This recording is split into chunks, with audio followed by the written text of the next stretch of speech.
What is your year of birth? Sio lazima unipatie date, year of birth.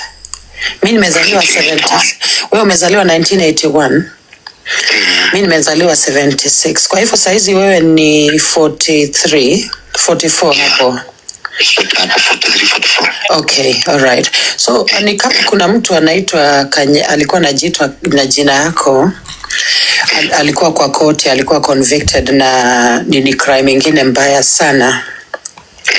Na kuna mtu kwa TikTok anajaribu kuweka hiyo crime kwako. Sasa hiyo kesi inasema ni mama mwingine hapo anaitwa Dana Rose, sijui kama unamjua. Namjua. Sasa anasema mimi ndio niko na kesi. Wewe ndio uko na kesi na huyo jamaa ako kwa jela. Ni venye alikuwa anajiita na jina lako alikuwa anajiita Pastor Kanyari. Lakini jina lake haswa ni sijui Jackson Paylan. Jina kama hiyo. Nakwambia jiita Kanyari, mimi naitwa Kanyari. Yeah, wewe unaitwa Victor, si ndio? Victor Kanyari Mungi. And umewahi ishi Naivasha? Mimi nimeishi Nairobi peke yake, Nairobi Nyeri. Nairobi ndio nimekaa sana maisha yangu yote nimekuwa Nairobi. Yes. So I'm so sorry. Nairobi. Yeah. Utaiona kwa FYP ukienda TikTok. But yeah, hapo tu kwa TikTok utaona hizo videos recordings. But pastor mimi nakwambia focus na watoto, focus na familia. Usiingilie hiyo story. Sawa? Ya focus. Ni gani sasa wananiingiza shwari Dano, si mtu hata uconsult, si ananipigia tu simu na consult. Angekupigia a consult. So mimi ndio sababu nimekuuliza nimeshangaa. Maswali yote angetamani kuniuliza angeniuliza kwa simu na nitamjibu. Na pastor umewahi Yes, na umewahi patwa na kesi ya ubakaji?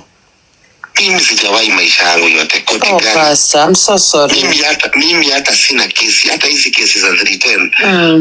Sikuwahi shikwa na kesi. Ni watu ni kitu ilitokea eti mimi nilichaga return, lakini polisi wakasema kama kuna mtu ako na kesi atokee. Hawangetokea maana ni return. Absolutely. In Kenya I don't have any case. Yeah.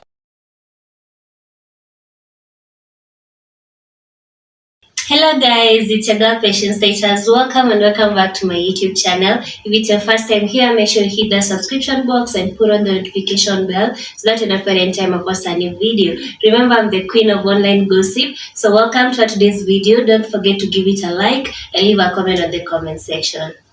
Siyo ni bibi ya Mashid, sinamjua.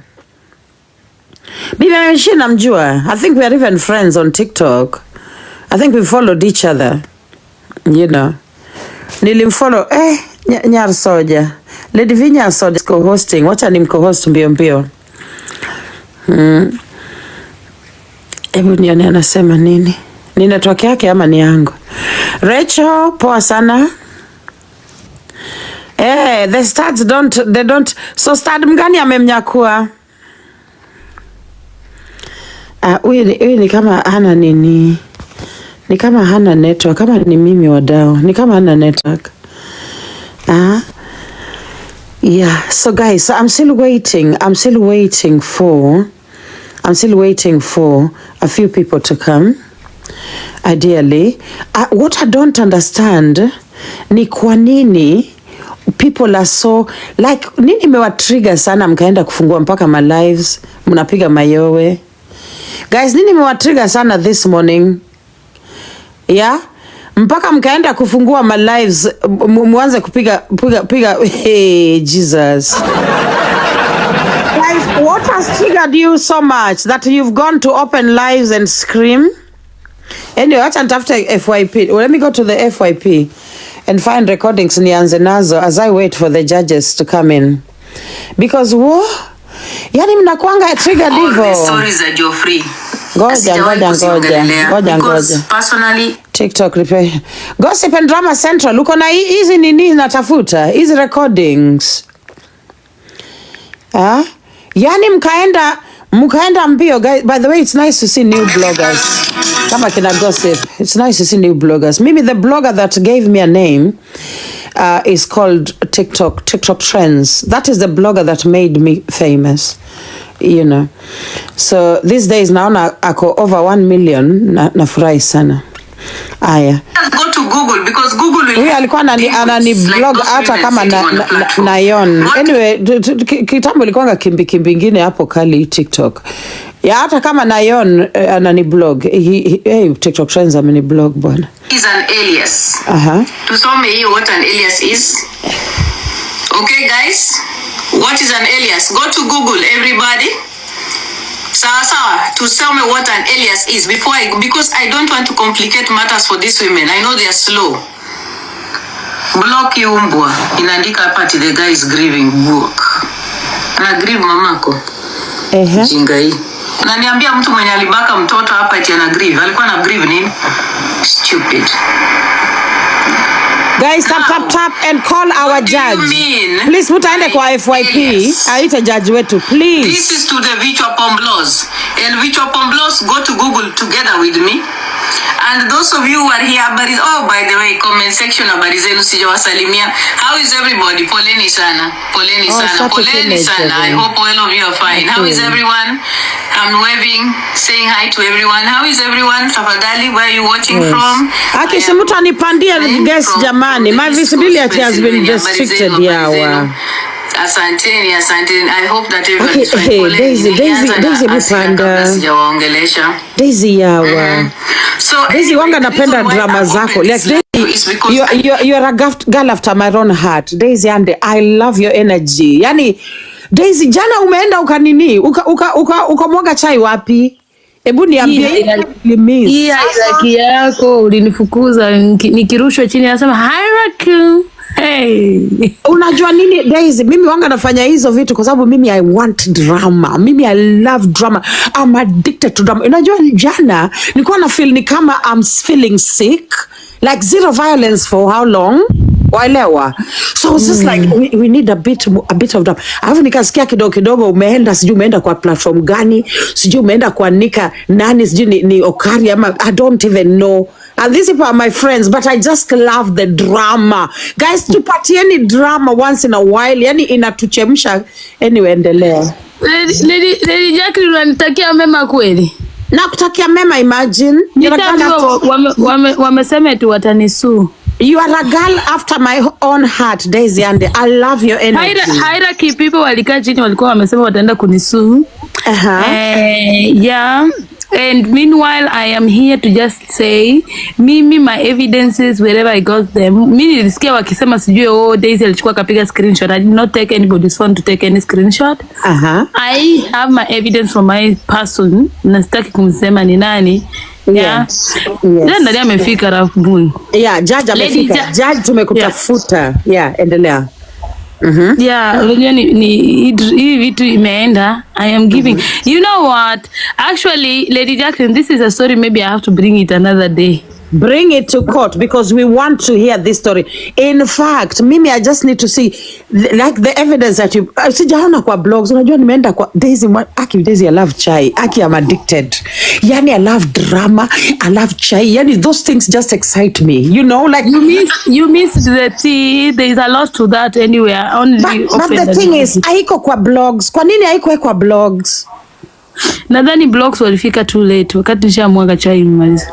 Jamani Daisy, can you repeat hiyo chai? Like hata sisi wenye tulimiss chai tukachap kwa sababu mimi and mind you guys, by the way in TikTok I move differently from everyone. Like everyone is my friend on this TikTok.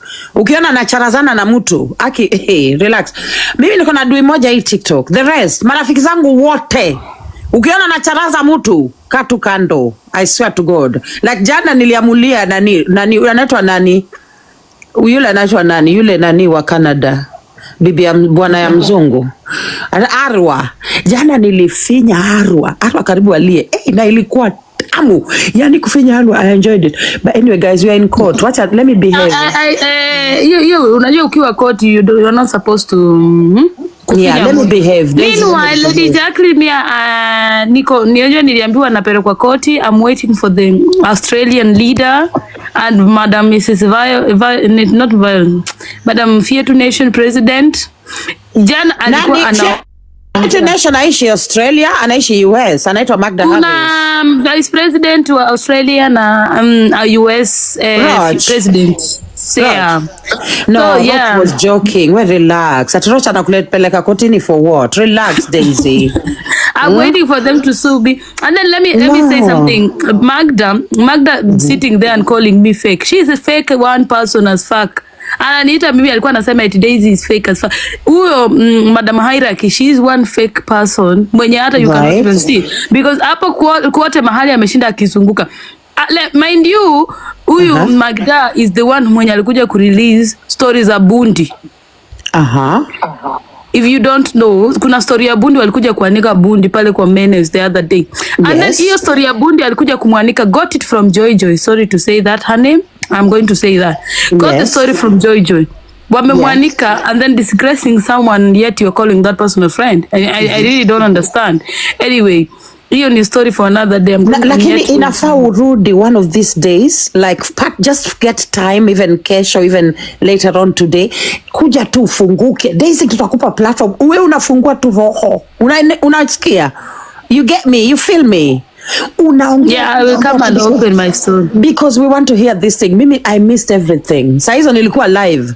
Asa ninaambiwa baadaye. Alafu make it more worse. Imagine how these people like wanaenda wanarusha Okari de Rose kama football. Walimrusha chini at the end, go and change that name. Weka Meru Pretty, you know, forced. No, hiyo nilikuwa yenyewe. Hiyo ilifanyika nikiwa. Right? Yeah. And I could it was obvious ilikuwa joke. Ni venye Okari ajuangi kuseparate joke na serious. Waelewa. Yeah, nadhani mtu anamongelesha hivyo, nadhani mtu ako serious. That one yenyewe si easy wa fault. Anyway, nitakuja kufunguka because there is more to whatever is happening behind there. No worries. I'm looking forward to it. Tunataka chai moto. Tunaenda kununua mahamri. Like mahamri. Hey, Jesus, I love TikTok. TikTok is anyway, continue. So we are on story ya Kanyari. Jaji amefika pandisha zidari. Tunataka kwanza Kanyari na Lonalo. So allow me to play the national anthem so that our judge can come up. I can see some senior councils washafika. I can see senior council Sunday is here. Ritual, nice to see you. I can see senior councils wameshafika hapa. Mpaka mwingine anajita backup. Huyu amekuwa senior council hapa kwa koti yetu. Saizi anajita backup kwa sababu anajua ya kwamba kuna issues za relationship. She has relationship problems. So she has to hide behind the name backup. Ili watu wasimuone mbio ya kwamba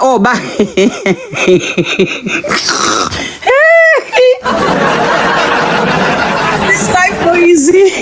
Anyway, let me play the national anthem so that our judge can come up, my people. Thank you. Guys, angalieni backup hapo kwa viewers. Ako tu hapo nini. This life, I'm telling you, TikTok is sweet, yeah. Okay, guys, let me find YouTube. Ni kama hii simu haina YouTube. So nitacheza national anthem aje bila YouTube. Yeah, so I need to download YouTube. Jesus. Anyway, let me just play Kenyan national anthem.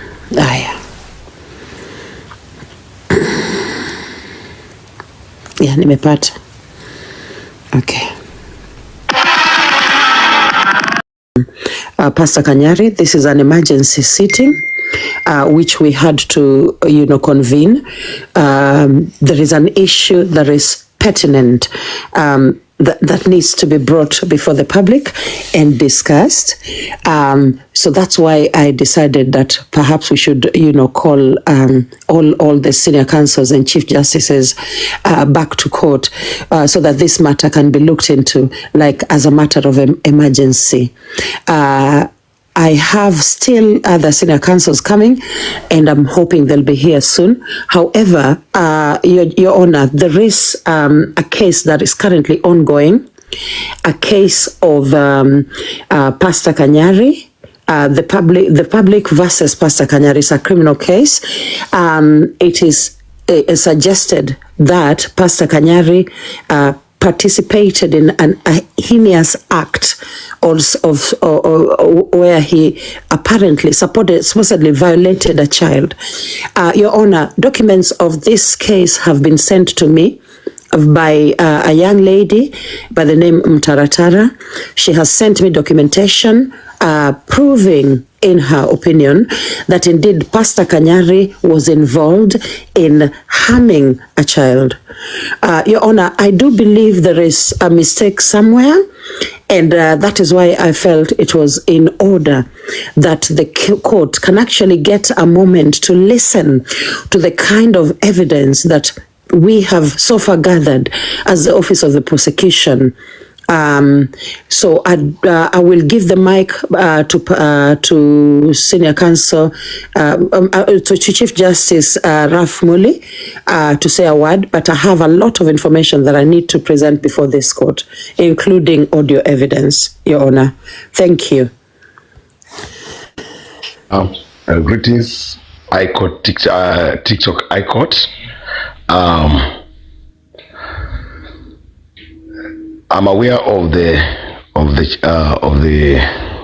case, and first, I would like to pass my warm regards from where I'm seated, and I would like publicly before this court to apologize for coming late, and again to apologize to my fellow judge whom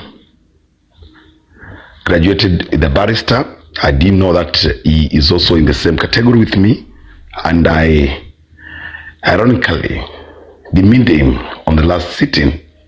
May he find a place in his heart to forgive me. I did not know that he wears the same badge of barrister like me.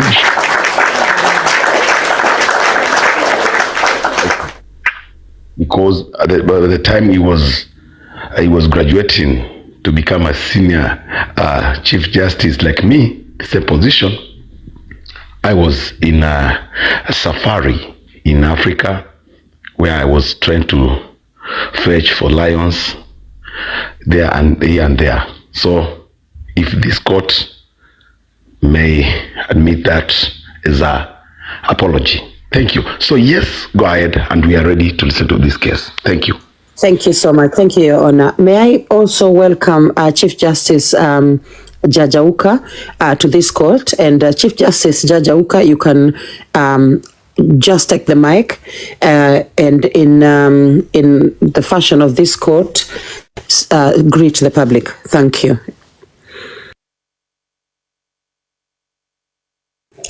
Thank you so much, Chief Prosecutor. To my senior colleague and fellow learned friend, Chief Justice Ralph Zijaji Muli, your apology has been accepted.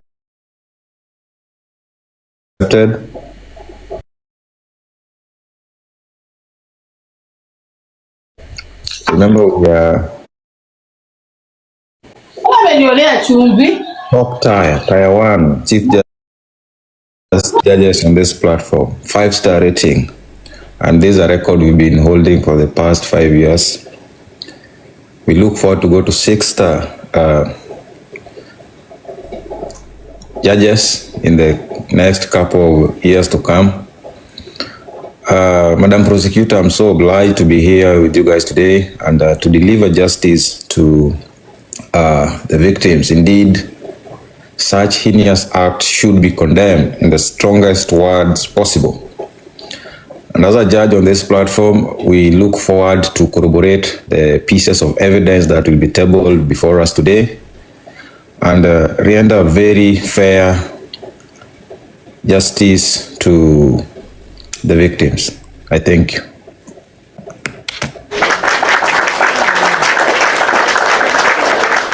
Thank you so much, Your Honors. Thank you for that, those statements. Your Honor, there is a case here. The case in question is of mistaken identity. I received documentation from a member of the public by the name Taratara.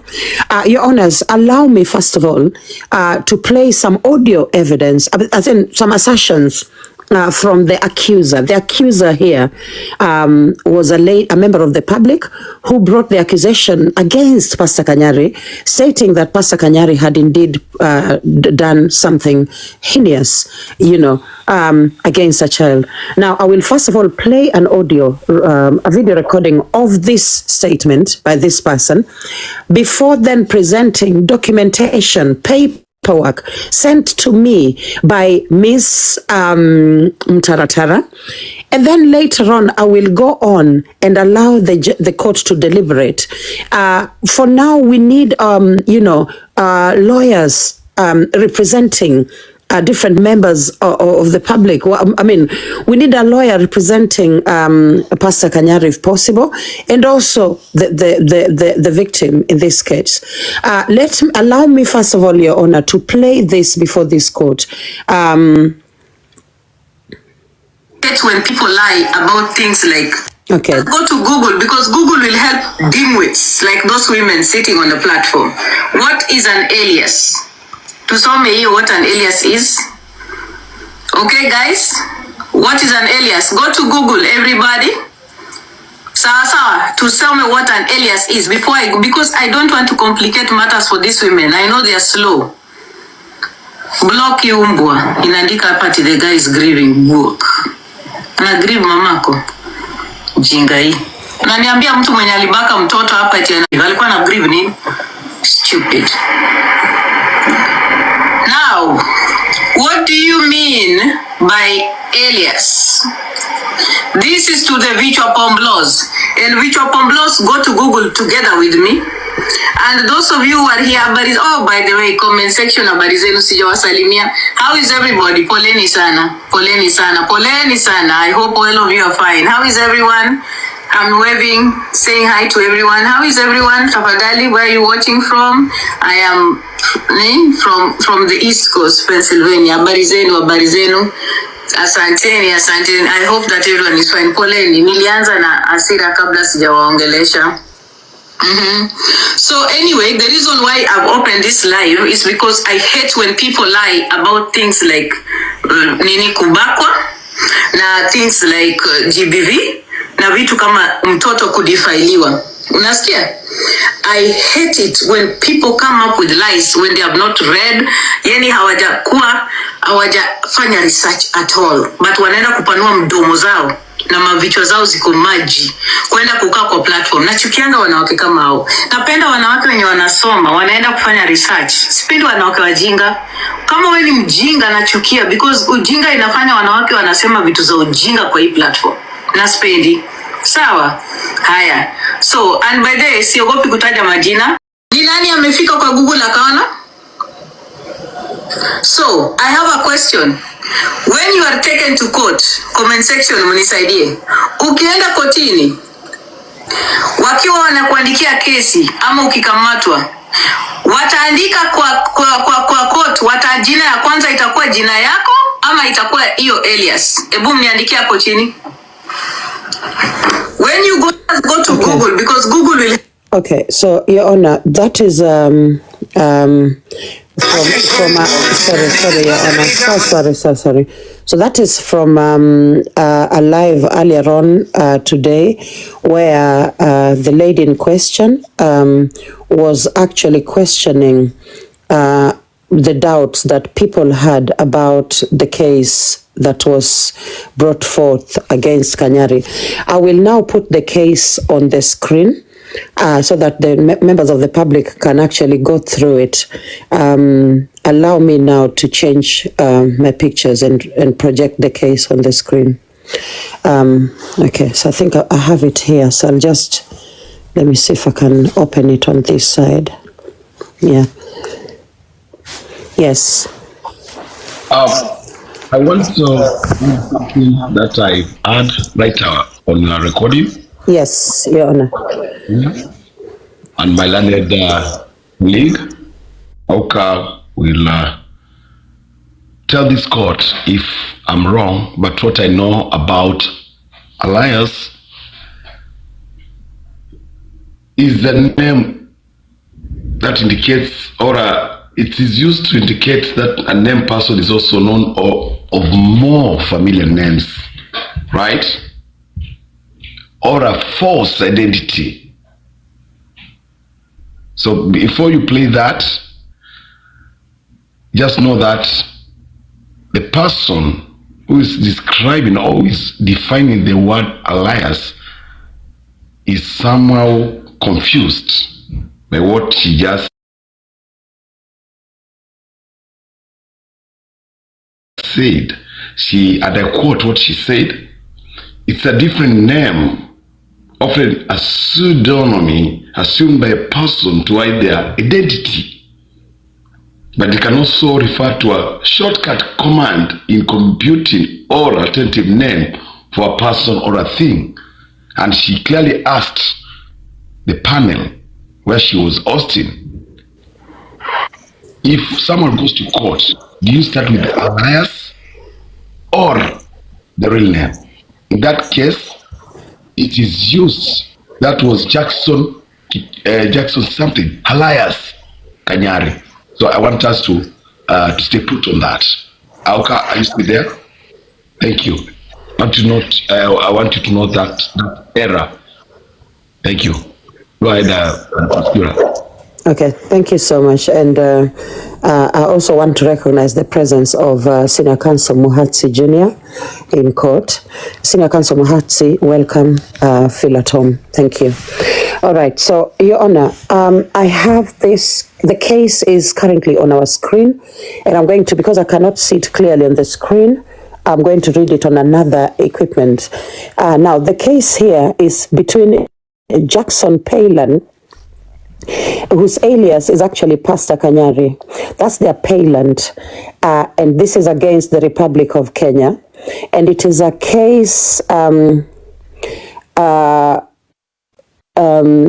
okay, so the appellant was actually convicted of a crime, of a sexual offense crime. He was charged with the offense of defilement, contrary to Section 8. The charges were read at Naivasha Sub-County. I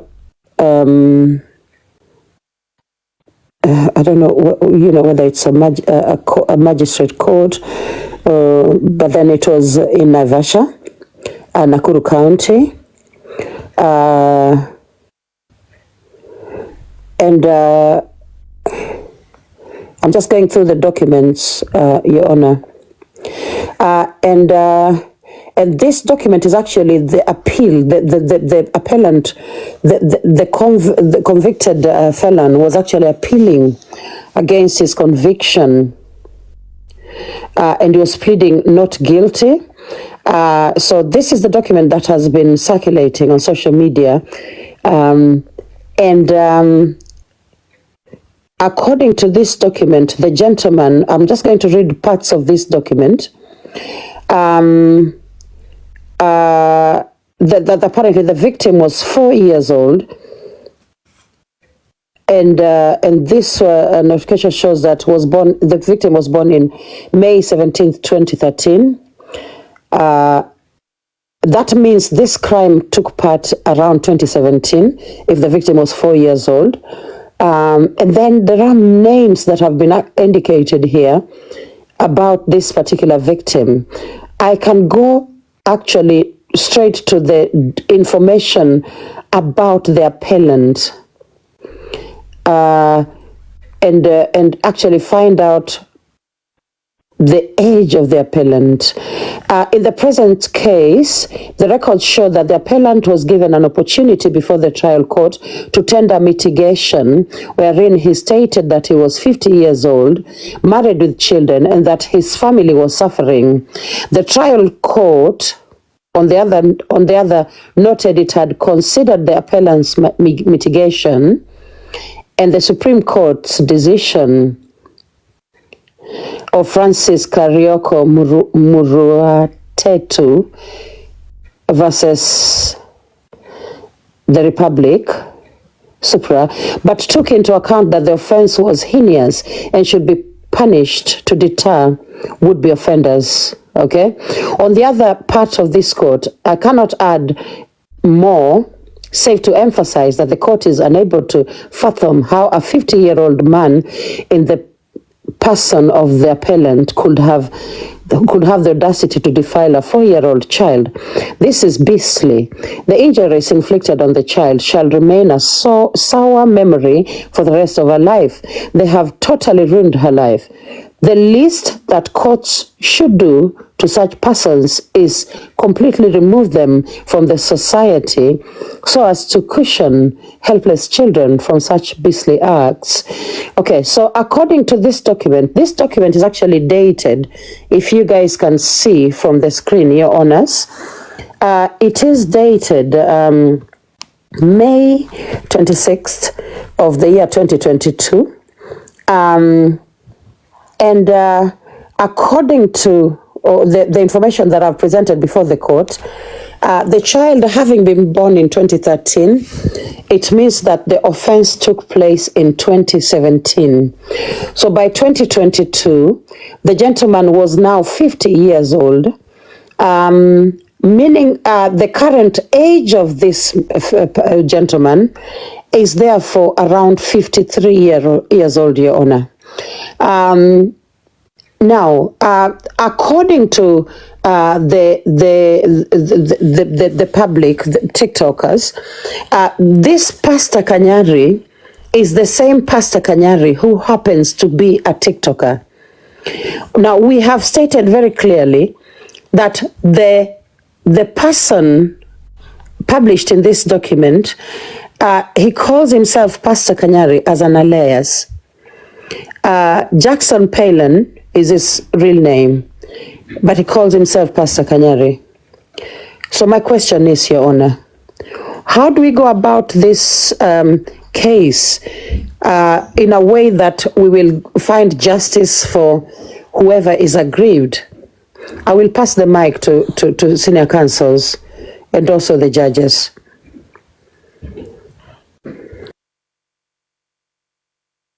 I think senior counsels can go first, please. Sunday and everyone else. Thank you so much.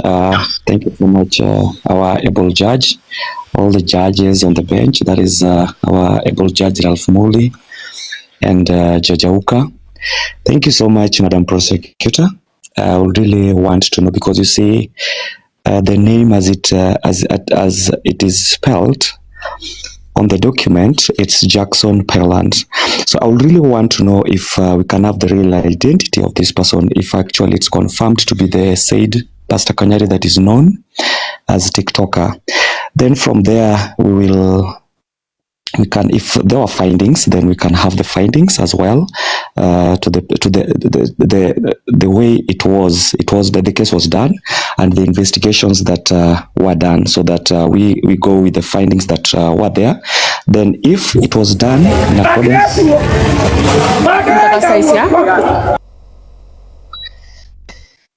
if it was done according to the laid down. Okay, if it was done according to the laid down rules, then I think we can follow that and also provide justice. We can call the perpetrator on board so that we also listen to his side of the story, and also those who actually were there, those who were there as the witness or complainants, so that I think we can commence from there. Then we will have investigations done according to the laid down rules. Thank you so much, Your Honor. Can I say something, Your Honor?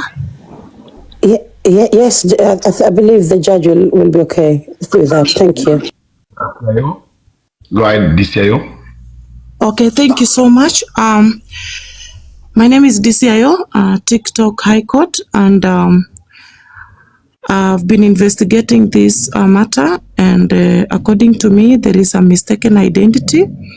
The person that is called Jackson is a very different person from Pastor Kanyari, because we really know, all of us knows the real name of Pastor Kanyari. His name is Victor Kanyari. According to the IDs and everything, is Victor Kanyari, but not Jackson. Maybe they are confusing the name Jackson Palin with Kanyari. So kindly, I will ask this court to consider that because this is a mistaken identity. This is not Pastor Kanyari. Thank you. Your Honor, I'd like to borrow a mic for a minute, please, if it's possible. Just go ahead, Senior Counsel Okari. At DC High, we don't work with, we work with evidence. Are you able to differentiate under which circumstance you've come to that conclusion, please, if you don't mind? Okay, so I don't know if DCIO can respond, and then I play some evidence. I'll have to let this court know that I was also in conversation with Pastor Kanyari, who is currently accused of this crime, not the one serving a sentence for having committed the crime. Again, I move before this court that this is a case of a mistaken identity. However, we'll get to that soon. DCIO, take the mic. Thank you. Yeah, first of all, we can all see the name Jackson and Victor. They are two different things completely. And then the age. The age also can tell if this is the real Pastor Kanyari we are talking about or the another person. So those are the two things that can show us is not the one. Yeah. Thank you very much, DCIO. And DCIO, do you have the personal identification documents to back your assertions? Do you have the national ID for Kanyari or passport or whatever it is to confirm the name and the date of birth, probably? Yes, Your Honor. I have the real names of Pastor Kanyari. I have his phone number, his personal phone number. And the personal phone number can clearly indicate or can tell the real names of the person. Yeah. I don't need to have the ID, but we all know the real names of Pastor Kanyari. Yeah, and if you want me to get the ID, it's not a problem. I can still get the ID. Thank you. Are you aware that today I can decide to change my name to Ralph Moli and get new ID and new everything?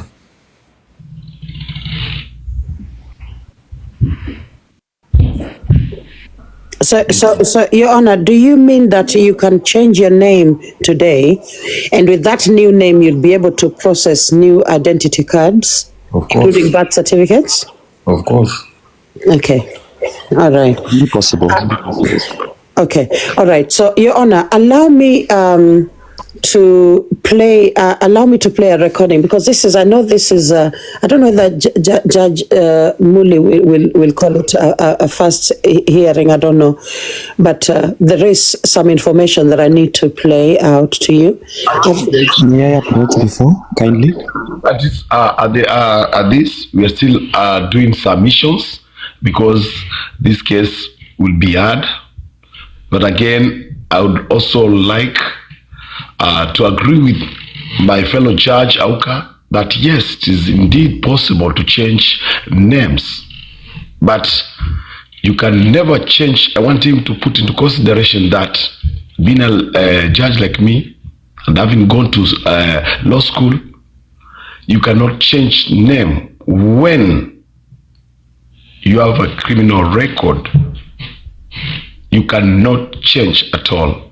I want him to just note that. So thank you. Yeah, I know you can change, and I'm aware that people can change, but not when you have a criminal record.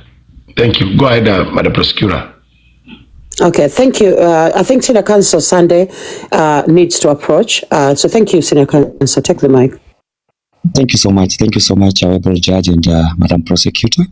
I just did want to get clarities from our investigating officer, that is DCIO. Kindly just to confirm that her statement is can actually hold water. Madam DCIO, this is my question. I think you've stated very well that you did investigation on the case. Can you give us background information of the case according to your findings, so that I think that will also differentiate the two people in question here, the name in question here.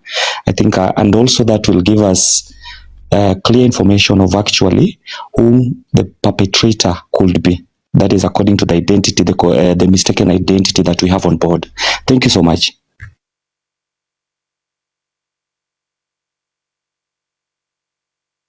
So DCIO, the mic is yours. DCIO, the court is waiting. Okay, Senior Counsel Sunday, you want me to, can you come again, please? I am asking because of mistake. You've said this is a mistaken identity, and you said you did investigation about the case. Can you give us the background information according to your findings after having done the investigations that you did, that really did put you at a position of saying that this is mistaken identity? Thank you. Okay, thank you. Yeah, first of all, Pastor Kanyari is very young, as we all know. Is very young. Is not, according to Madam Prosecutor said by that time that person was, I think, about, I don't know, 50 years or what. And Pastor Kanyari is not even up to maybe 60 years now. Objection, Objection, Objection, Sorry, I don't think you are getting all that. And if you are our investigator, I think you should go back to the ground. That's not what Senior Counsel Mwatsi or Sunday asked. I think we will not investigate anything because that is not what the court expects of a DCIO, or the Office of DCIO investigating investigations. That leads or paves a way for the prosecution to prosecute this case. So can you be serious on this one? Sunday, you had something to say. DCIO, okay. Yes, thank you so much. I beg to approach. Senior Counsel Sunday, just give me a minute, please. Okay, DCIO, let me help you something. There is somewhere that you're not going right, and that's why you can see our judges in the house. They are very concerned about it. You don't need to come here with a lot of finality that Kanyari is called Victor or he is very young. You don't need to approach with that kind of finality. If it is a mistaken identity, then we all need to agree, yes, it is, and then we do our research. Number two, you say there is something you are saying, we all know. We don't know. Me, I don't know. Can you remove the word in your mouth that we all know Kanyari is young? We all know this is mistaken identity, please. Can you work on that? Because that is what is really confusing this court. Thank you.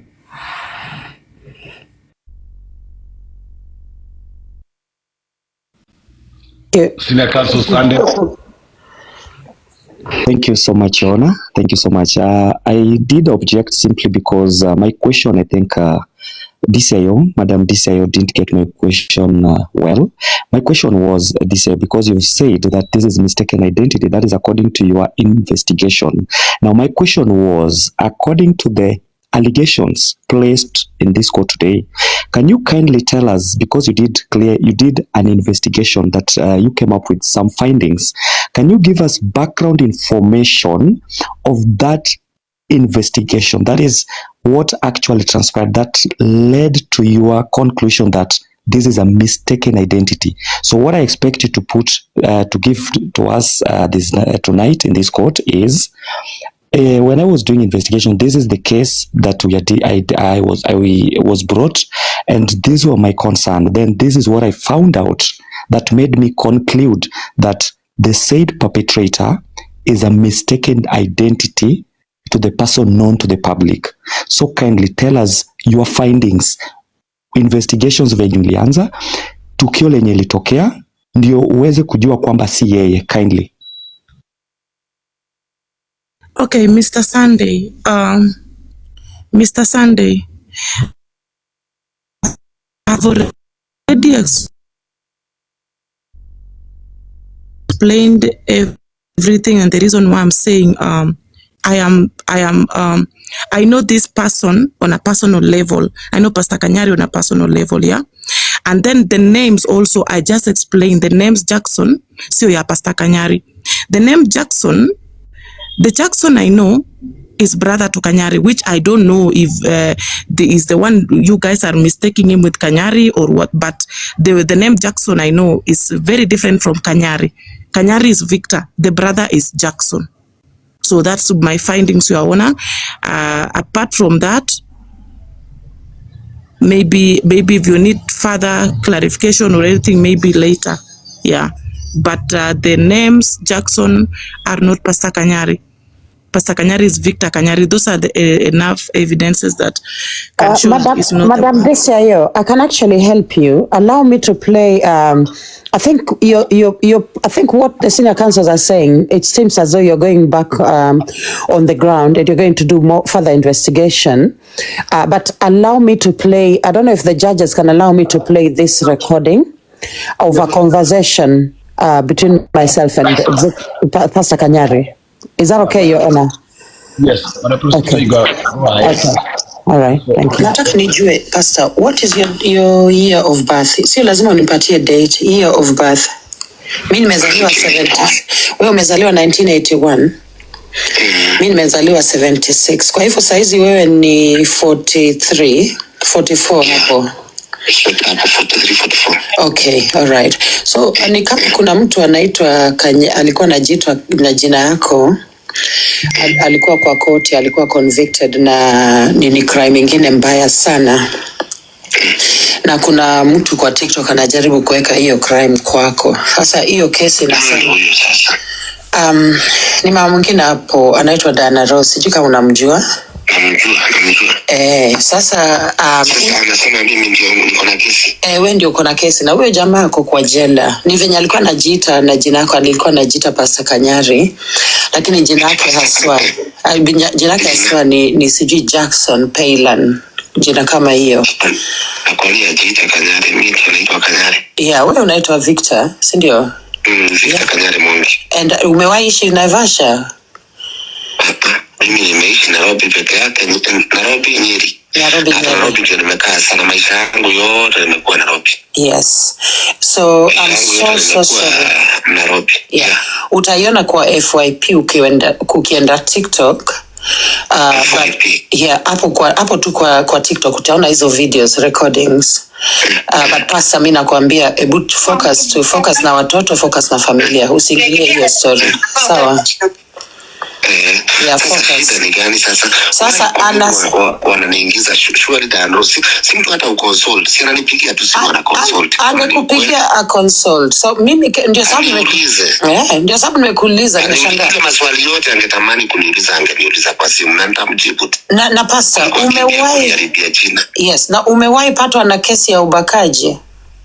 Mimi sijawahi maisha yangu yote. Pastor, I'm so sorry. Mimi hata sina kesi, hata hizi kesi za 310. Sikuwahi shikwa na kesi. Ni watu ni kitu ilitokea eti mimi nilitishaga 310, lakini polisi wakasema kama kuna mtu ako na kesi atokee. Hawangetokea maana ni 310. Absolutely. Absolutely. In Kenya, I don't have any case. Yeah, in court. Thank you. Thank you. So mimi naenda shule wakati kama huu. Imagine saizi venye uko na matanga, imagine. Hata angeniuliza tu. Mimi ni mtu wa TikTok. Question I'm ready to answer. Absolutely. So mimi nimeumia kwa sababu umelisha watoto wetu kwa shule many times. So I just felt bad, nikasema hapana, lazima nitafute Kanyari ni rafiki yangu. That is our pastor hapa TikTok. You know, tunakupenda hivyo tu. So ndio nikasema acha nikutafute ni confirm. And of course your name is Victor Kanyari. Huyo jamaa anaitwa Kanyari Mwangi. Huyo jamaa ni Victor Kanyari Mwangi. Alizaliwa 1981. Unaweza sema the exact date? Date ni August, sikumbuka, labda niangalie ID. Lakini ni August 1981. August 1981. Thank you. Wewe hata ni mdogo wangu by far. Wewe unanifuata siji mara 3. You know, you're my third follower, you know. So I'm so sorry, Pastor, but I'm going to open a live now. And I'm going to discuss this ili at least watu wajue ya kwamba what is there out there in the public ni misinformation, ni mtu wako tu out kukuharibia jina. That is all. But focus na familia. Yeah. Niliona Diana Ross alikuwa ameongea akisema niko na mambo makubwa sana nataka kuongea kuhusu Kanyari. Sikufuatilia lakini sasa nashindwa. Ya anataka kukuharibia kwa sababu ya watoto wako. Anajaribu kusema ya kwamba watoto wako hawako safe around wewe. Kwa sababu wewe umeumiza watoto. Sasa mimi nashangaa, mimi all along nimeona watoto wako na wewe, hata mamao akiwa mzima. Waelewa hata ile story yako wera, you know. Yeah, ni kukuchukia tu. Kanyari unajua is just joking around. I know, ni content. Yeah. Mimi ile kitu na kuanga naye, uliona nikiongea na Choku, mimi sitawahi chukia mtu kwa sababu ya weakness yake. Absolutely. Yeah. Hapana, that's why niliongea na Choku. I can talk with anybody as long as pastor science dharau mtu nikuwa so special more than people know. And pastor, you helped so many kids, you've helped so many people. Yeah. And hiyo ndio kitu nilikuwa naambia watu TikTok ya kwamba this guy cannot be this person mnasema. Huyu jamaa amesaidia sisi kwa shule yetu, alilisha watoto for almost 1 month. Tulishia watoto. Sasa mtu kama huyo. So I was so upset. Sikupenda hiyo story. You know, but let me. Yes, I'll call you anytime. I'll call you. But take care. Tunakupenda. All will be okay. Yeah. Okay, bye. Bye. Okay, so Your Honor, that is my submission. That was a conversation between myself and Prophet Kanyari. I think it's about an hour ago or something. I called him about 1 hour ago. So I don't know what you guys can say about that conversation, or whether you want me to replay it. I'll give the mic back to you, judges. Thank you. I think you can reply. You can replay it. Sorry for the people. Yeah. For those who just come in. Before you replay it, just quote for those people coming in now, what you're about to play. Okay. Please. All right. So this was a conversation between myself and Prophet Kanyari. So Prophet Kanyari, we call him Pastor Kanyari on TikTok. He is like a friend of many people here on the platform. He's also a personal friend of mine, whom I talk to anytime on the phone. So I decided, let me call him, because I call him all the time. So I didn't have an issue calling him. The conversation was at 16:37. Which is over 1 hour ago. Right now it's 17:50.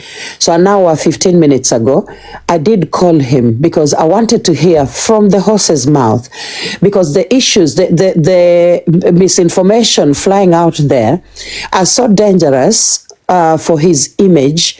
And there were even allegations that he has paid people to come and clean his image.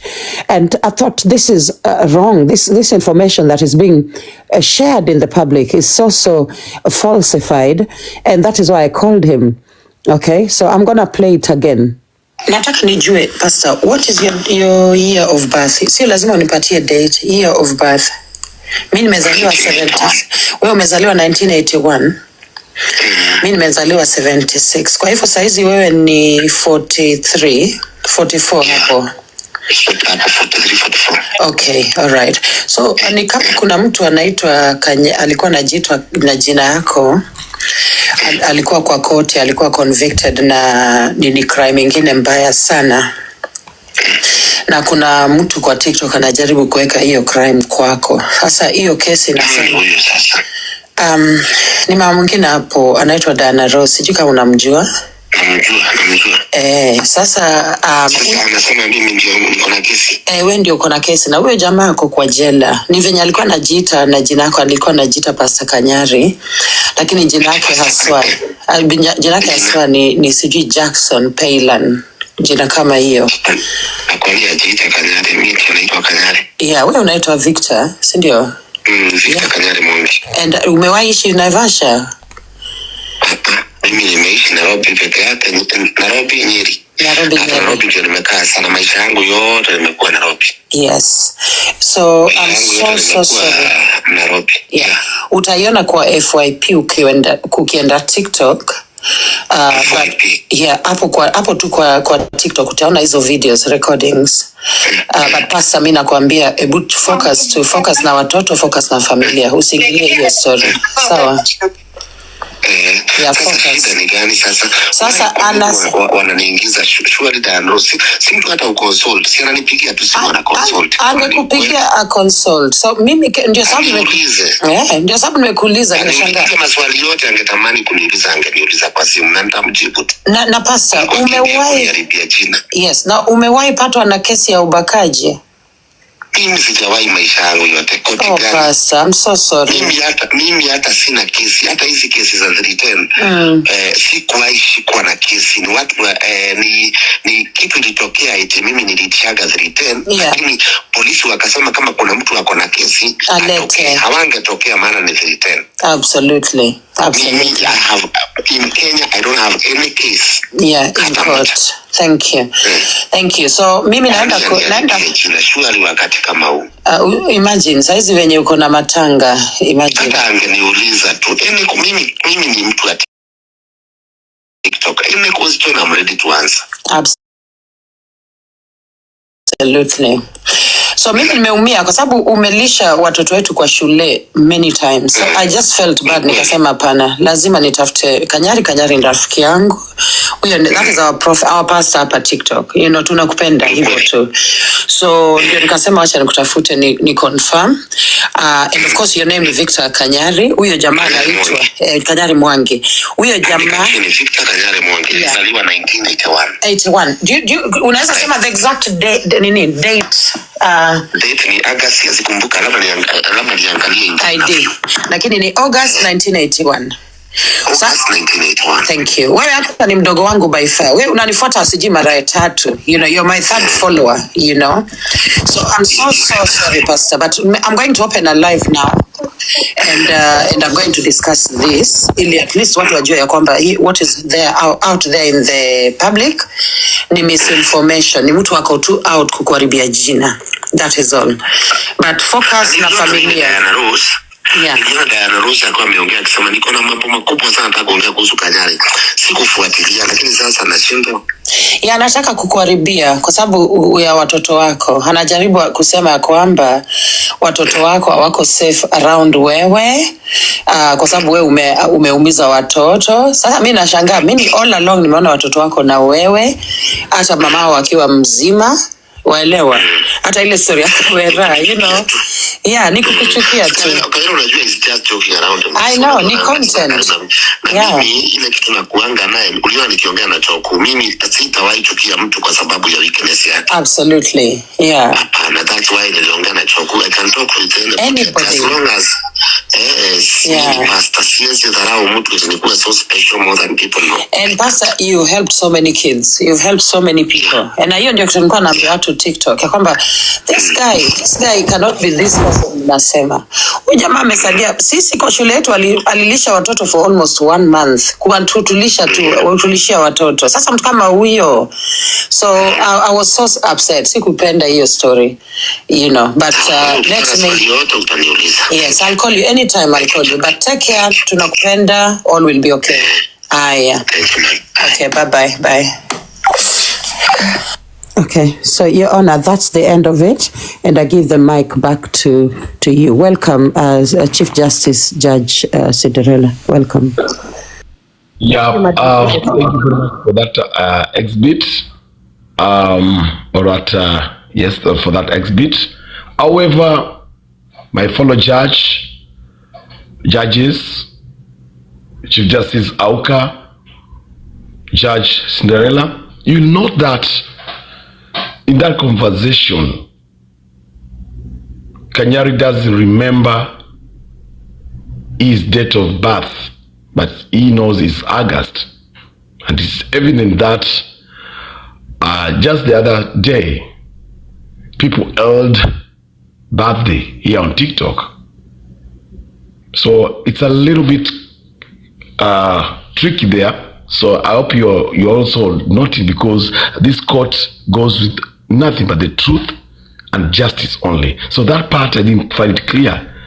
There's no way you can wake me in the morning or the middle of the night and ask me, can you remember the date, and you say you are born in 1981, August, but you can't remember the date of birth. And it's suspicious there a little bit. And as we were going on, I found that he was born in 1979. So I hope my fellow judges are doing something. You're also noting down. Yeah, thank you very much for that exhibit. Please go ahead, Madam Prosecutor. Okay, so Your Honor, so the reason why I presented that information, and I'll give the mic to Judge Cinderella soon.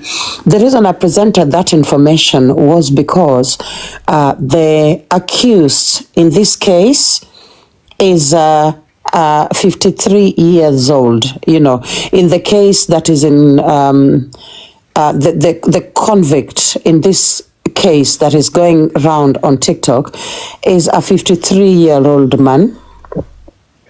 Kanyari, Pastor Kanyari, as you have seen, as you have heard from his own account, is 43 years old, around 44 years old. So he has stated that he is born in 1981, August 1981, which means he's 44 years old. Okay, so if he is 44 years old, and according to this court document, about 3 years ago, the gentleman here by the name Pastor Kanyari, Jackson Paylan, was 50 years old, which means Jackson Paylan right now is in fact 53 years old, or maybe 54. Okay, so Your Honor, Pastor Kanyari has stated on the phone that he is 44 years old. The case in question, the Pastor Kanyari in this document is 53 years old. Could that be something that would vindicate Pastor Kanyari? I will give the mic back. Thank you. Yes, Madam Prosecutor, I just wanted clarity there. And in this court, we don't do things on emotions or just people in person. Just like the DCI said, he knows Victor Kanyari Mwangi in person. In this court, we treat everything with a lot of cautious, and we suspect everybody. Everybody is innocent until proved guilty. So I'll go back to DCIO. What's your findings, DCIO? Or before that, Judge, do you have anything to say? Or Judge Cinderella on that matter before we go to senior counsels? Because I think the submissions is out there. Thank you so much, Chief Justice Judge Raf Muli, and my fellow judge, Judge Auka. Of course, Lady Jacqueline and every senior counsel, good evening to you, or good morning, wherever you are. Mimi nilikuwa nataka niulize, si mama Kanyari yako hai, si anaweza muuliza tu ni siku gani alimzaa. It's just very simple. Ama hata angalia tu kwa ID yake ama passport, unajua? It's just very simple, you know? So, nikwenda tu kwa mami, you know? Unaambia tu mami ni lini ulinizaa, anakuambia tarehe. Yeah, hatuwezi tukula kichwa. That's all I wanted to contribute. Okay, so, Judge Cinderella, I think that is in order. But of course, when we were speaking here, I actually messaged Pastor Kanyari. I asked him for his ID, if he can give me a copy of his ID. He has not responded. He does not mind providing that, I don't think. But once that comes in, I will present it before the court. I don't know if someone else, any senior counsels, DCIO, anyone wants to take the mic, but I think there may be more investigation required in this case, but never mind. Let me mute. Thank you. Okay. Roxanne. Thank you. People in person, just like the DCI said, he knows Victor Kanyari Mwangi in person. In this court, we treat everything with a lot of cautious, and we suspect everybody. Everybody is innocent until proved guilty. So I'll go back to DCIO. What's your findings, DCIO? Or before that, Judge Auka, do you have anything to say? Or Judge Cinderella on that matter before we go to senior counsels? Because I think the submissions is out there. Thank you so much, Chief Justice Judge Raf Muli, and my fellow judge, Judge Auka.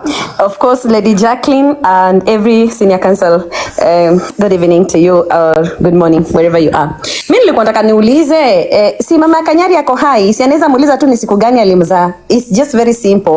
Ama hata angalia tu kwa ID yake ama passport, unajua? It's just very simple, you know? So, nikwenda tu kwa mami, you know? Unaambia tu mami ni lini ulinizaa, anakuambia tarehe. Yeah, hatuwezi tukula kichwa. That's all I wanted to contribute. Okay, so, Judge Cinderella, I think that is in order. But of course, when we were speaking here, I actually messaged Pastor Kanyari. I asked him for his ID, if he can give me a copy of his ID. He has not responded. He does not mind providing that, I don't think.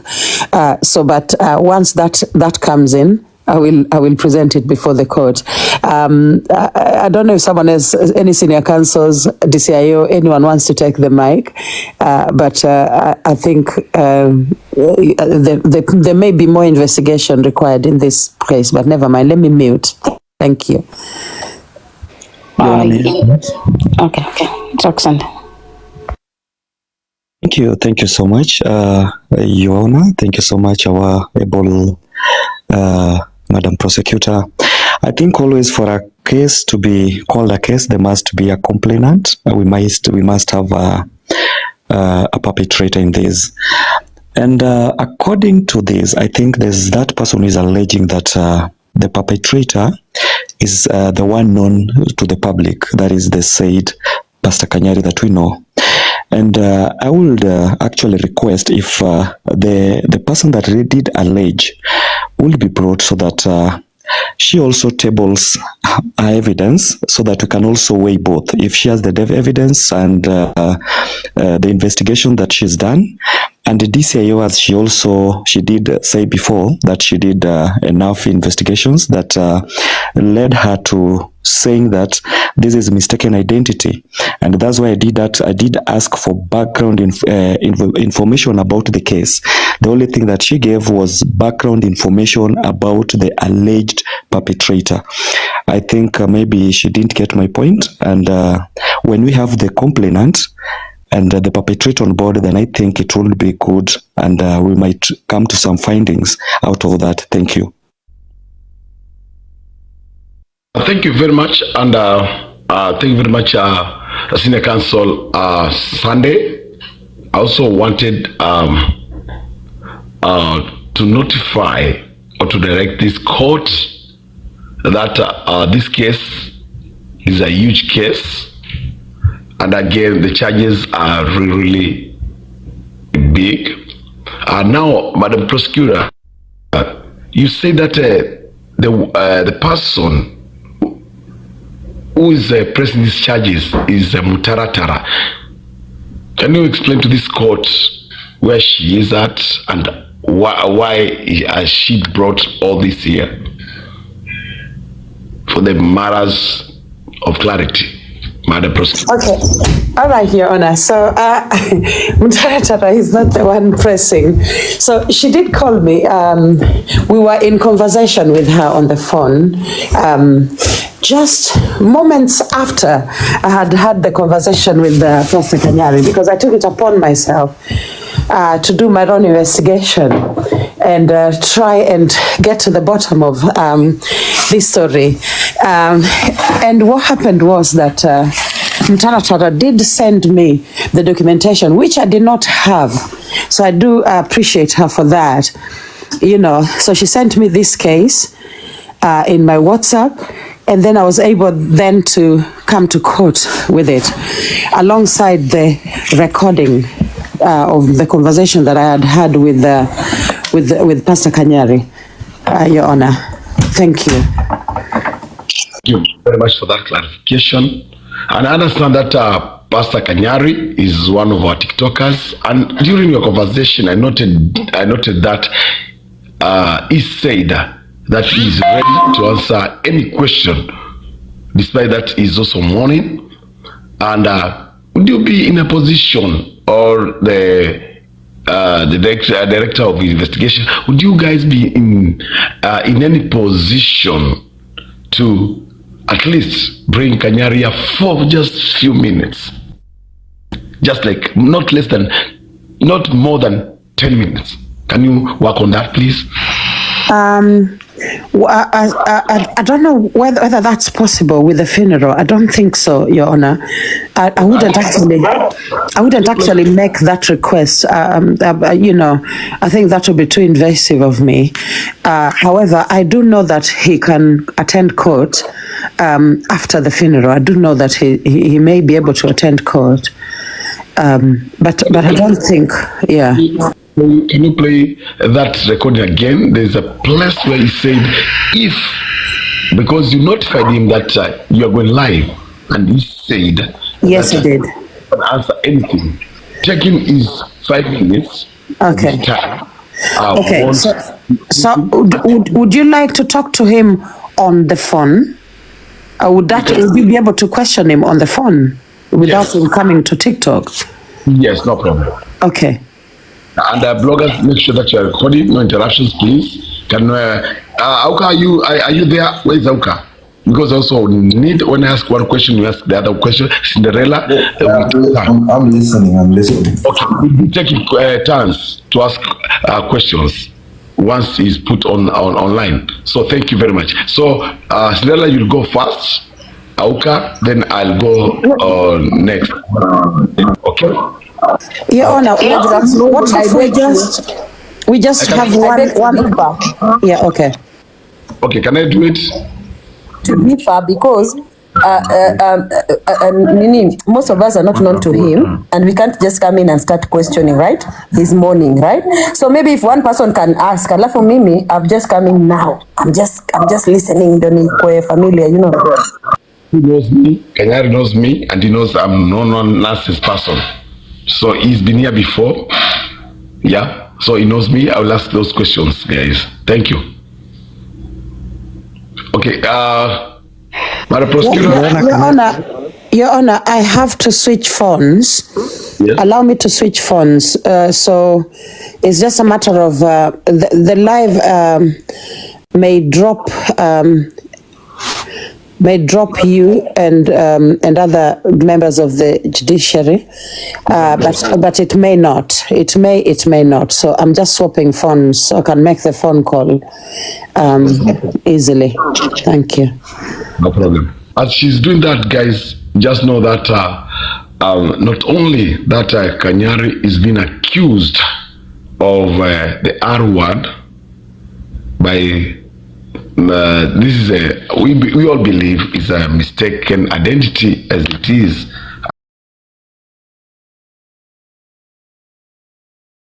As it is, as a mistaken identity, as it is. There's no perpetrator himself.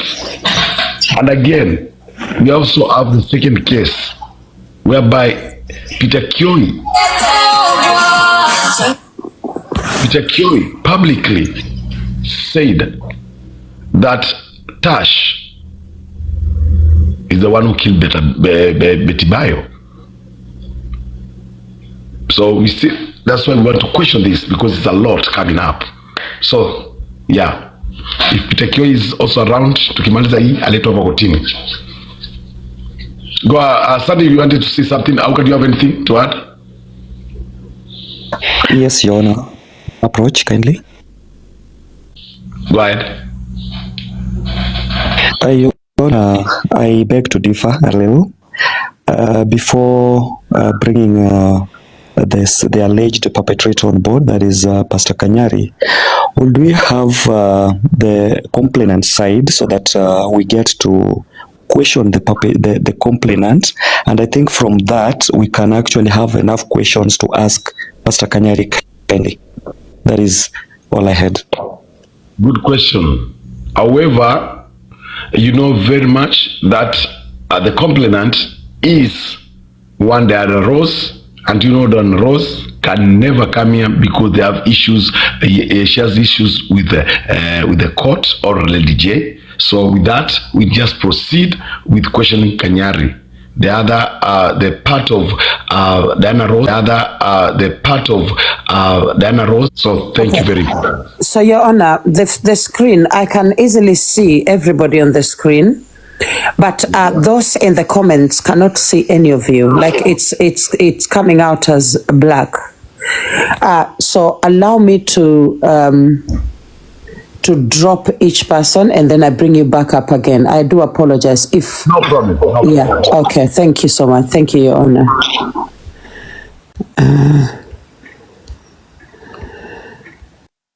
Pole guys, pole. Nimegundua tu saa hizi because nimeona mkiandika, alafu ndio nikaangalia na simu yangu ingine. It is black. Iko tu black. Aya, ebu mniambie penye how we are. Am I back? Oh, they are back. Oh, okay. So they are back. Okay, let me bring them back up. Let me bring everyone back up. Okay. Sorry about that. Judges, senior counsels. Sorry about that. Ebu mconfirm wadau. Yeah? I'm back. Sorry about that. I am back. Okay. But guys, are they back? Are they back on the screen? Sorry about that. That was quite unexpected. Judge Auka, I hope he's...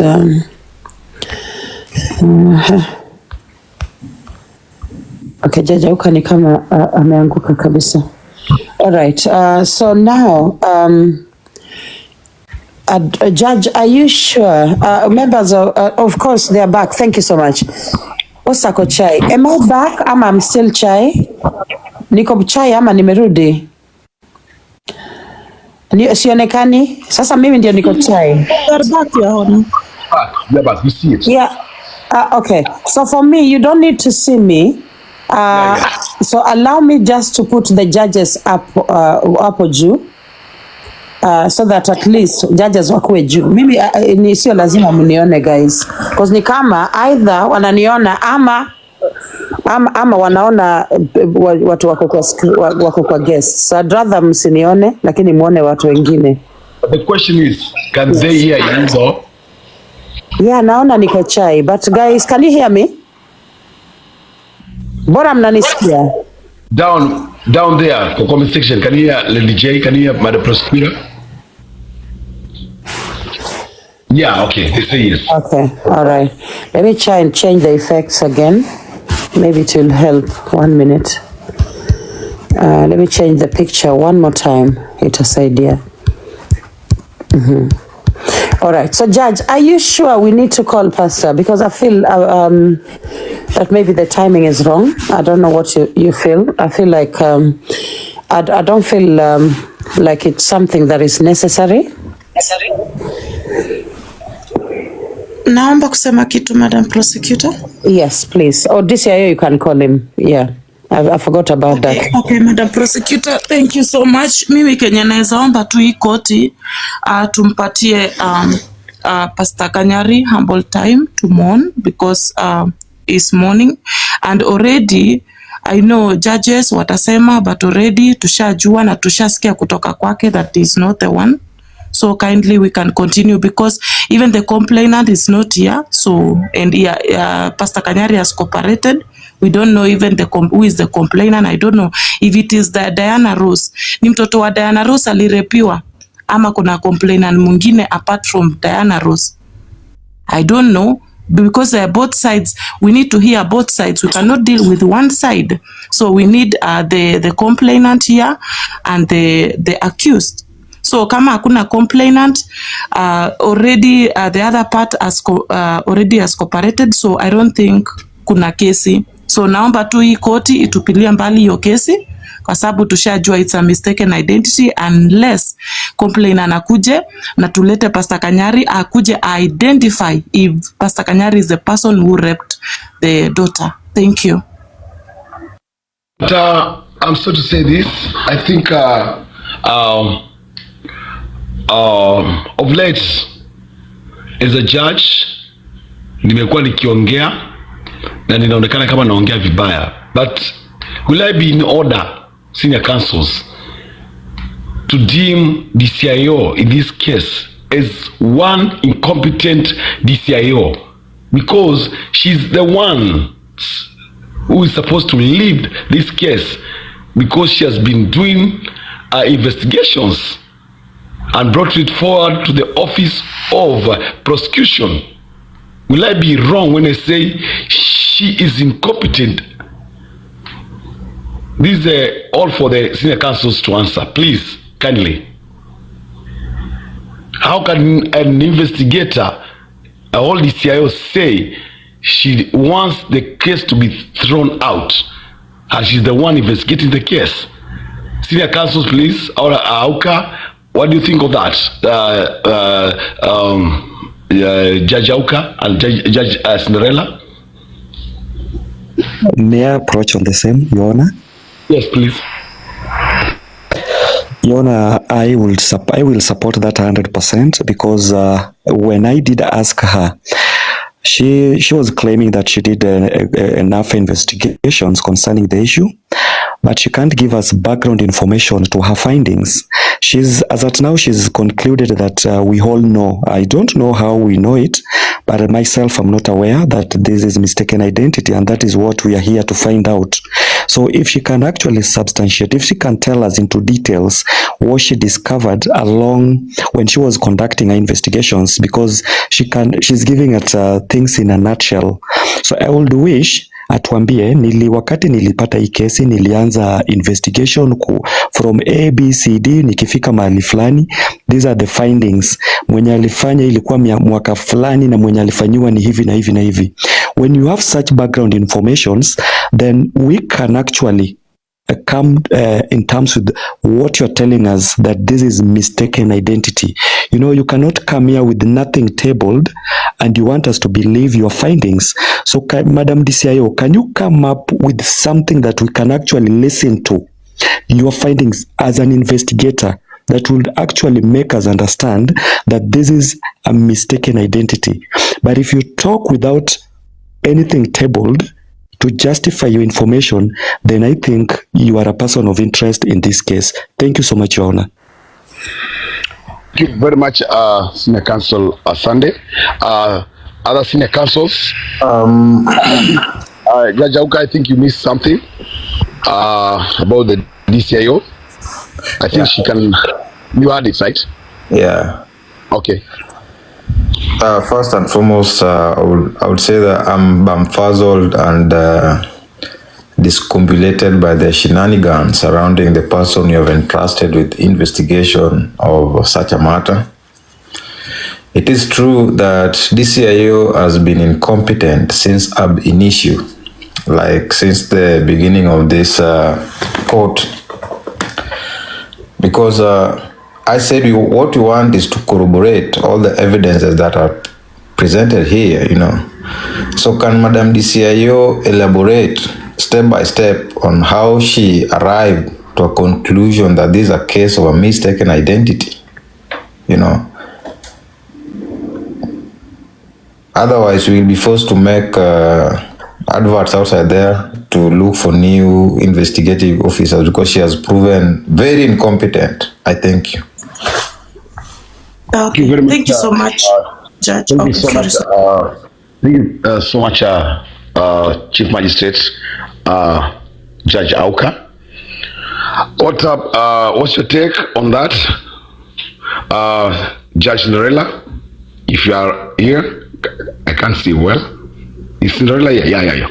Judge Rafmuli, thank you so much. Rafmuli, thank you so much. Unanisikia? I do have a solution that would be very urgent, but unfortunately, Mr. Museveni has just switched off my light, but he will bring it back. Anyway, anybody who has access to internet and a laptop on this live, please kindly confirm, because the Office of Investigation is actually very incompetent if we are going to deliberate on a case where she has not even visited the legal kiosk in Kenya with those documents. So we can do that on the live, alafu tuangalie ilikuwa ni aje, contacts and everything. So are you able, sorry, Your Honor, are you able to do that for us? Even though... As you speak, I've been doing... I could have done it. I've been doing a lot. Jajauka, have you done it?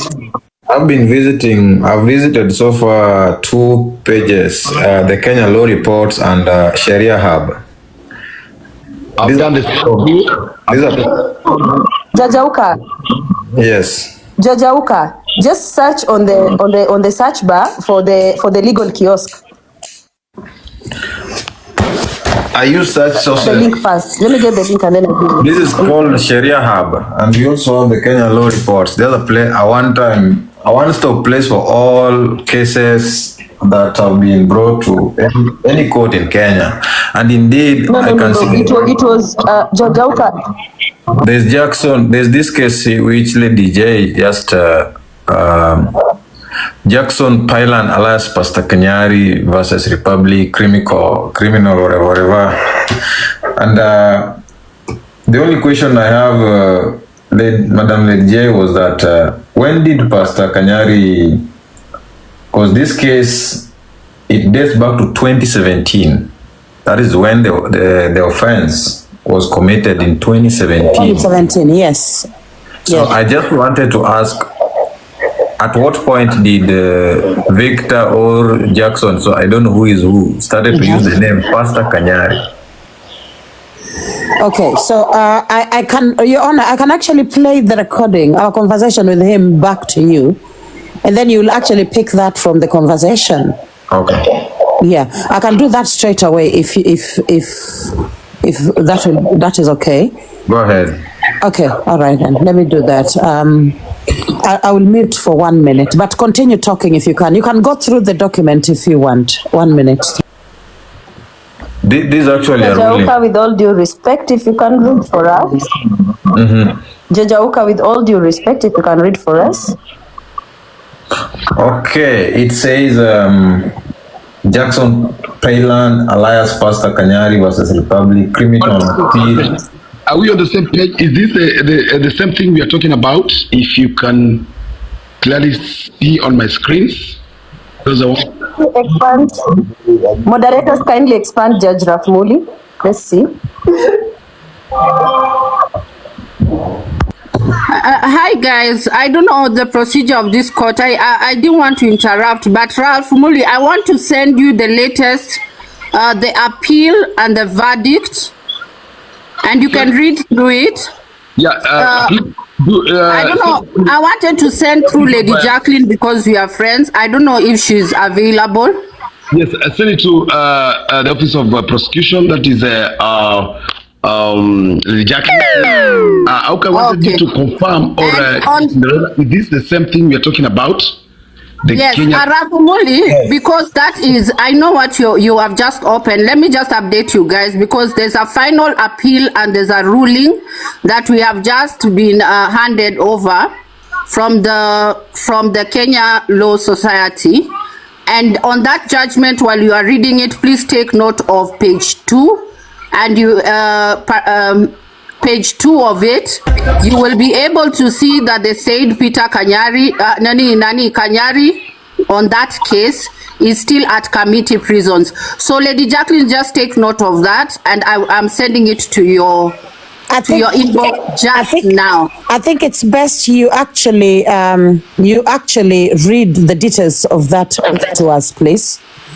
Yes, and I think, Auka, if you can come on the big screen so that we all be on the same page. I'm on the same kiosk, and I got the details. So Auka on the big screen so that we can go step by step. However, this court has disqualified the current investigator, named DCIO, she should not be standing in this court at all. So our investigator today will be FYP. Thank you. If all other judges Objection, Your Honor. Our Kanyari is not in prison. He is out. That's enough evidence that is not the one. Thank you. We are about to deliberate on this, please. Other judges, Cinderella and Auka, are we in agreement? And also in the council that in this case... Now I'm getting confused. This here is an investigative officer or is an attorney for Kanyari? Because he's saying our Kanyari is out. So who is... Now I'm getting confused. I'm telling you, Chief Justice Auka, I am shocked with the lingo because she said our Kanyari, you know. So that who is she to the court? I think DCIO should be in the legal part that he should be representing Kanyari, not as an investigator. So thank you very much. I think we all agree that she's incompetent to be investigator in this case. Thank you. Yeah, nitakuwa lawyer in this case. Thank you. I am of the same agreement that DCIO is very incompetent and she's very biased already before even investigations continue. I hereby order DCIO to be admitted at bipolar bed number 6 or Fieu Nation for some psych evaluation. Then from there, she can be admitted back to the court. For now, she can be dismissed. Thank you. And on that, since she's mentally unstable to stand in this court, I don't think she can as well represent anybody. Since she has been demeaned or she has been ordered to be in ward number 6, bed 102, or Fieu Nation extras. Thank you. Go ahead. When you are ready, FYP and the prosecutor, please let us know. Okay, Your Honor, I am ready. I was kind of holding my horses, but allow me to play the audio before this FYP presents her findings. FYP, of course, nataka nijue, Pastor, what is your year of birth? Sio lazima unipatie date, year of birth. Soon after FYP. Mimi nimezaliwa 70. Wewe umezaliwa 1981. Mimi nimezaliwa 76. Kwa hivyo saizi wewe ni 43, 44 hapo. Okay, all right. So ni kama kuna mtu anaitwa alikuwa anajiitwa na jina yako. Alikuwa kwa koti, alikuwa convicted na nini crime ingine mbaya sana. Na kuna mtu kwa TikTok anajaribu kuweka hiyo crime kwako. Sasa hiyo kesi inasema ni mama mwingine hapo anaitwa Dana Rose. Sijui kama unamjua. Sasa anasema mimi ndio niko na kesi. Wewe ndio uko na kesi na huyo jamaa ako kwa jela. Ni venye alikuwa anajiita na jina lako alikuwa anajiita Pastor Kanyari. Lakini jina lake haswa ni sijui Jackson Paylan. Jina kama hiyo. Nakwambia anajiita Kanyari, mimi naitwa Kanyari. Yeah, wewe unaitwa Victor, si ndio? Victor Kanyari Mungi. And umewahi ishi Naivasha? Mimi nimeishi Nairobi peke yake, Nairobi Nyeri. Nairobi ndio nimekaa sana, maisha yangu yote nimekuwa Nairobi. Yes. So I'm so sorry. Nairobi. Yeah. Utaiona kwa FYP ukienda TikTok. But yeah, hapo tu kwa TikTok utaona hizo videos recordings. But Pastor, mimi nakwambia focus na watoto, focus na familia. Usiingilie hiyo story. Sawa? Sasa wananiingiza shwari Dano, si mtu hata uconsult, si ananipigia tu, si wana consult. Angekupigia a consult. So mimi ndio sababu nimekuuliza nashangaa. Maswali yote angetamani kuniuliza angeniuliza kwa simu na nitamjibu. Na Pastor, umewahi patwa na kesi ya ubakaji? Mimi sijawahi maisha yangu yote koti gani. Pastor, I'm so sorry. Mimi hata sina kesi, hata hizi kesi za 310.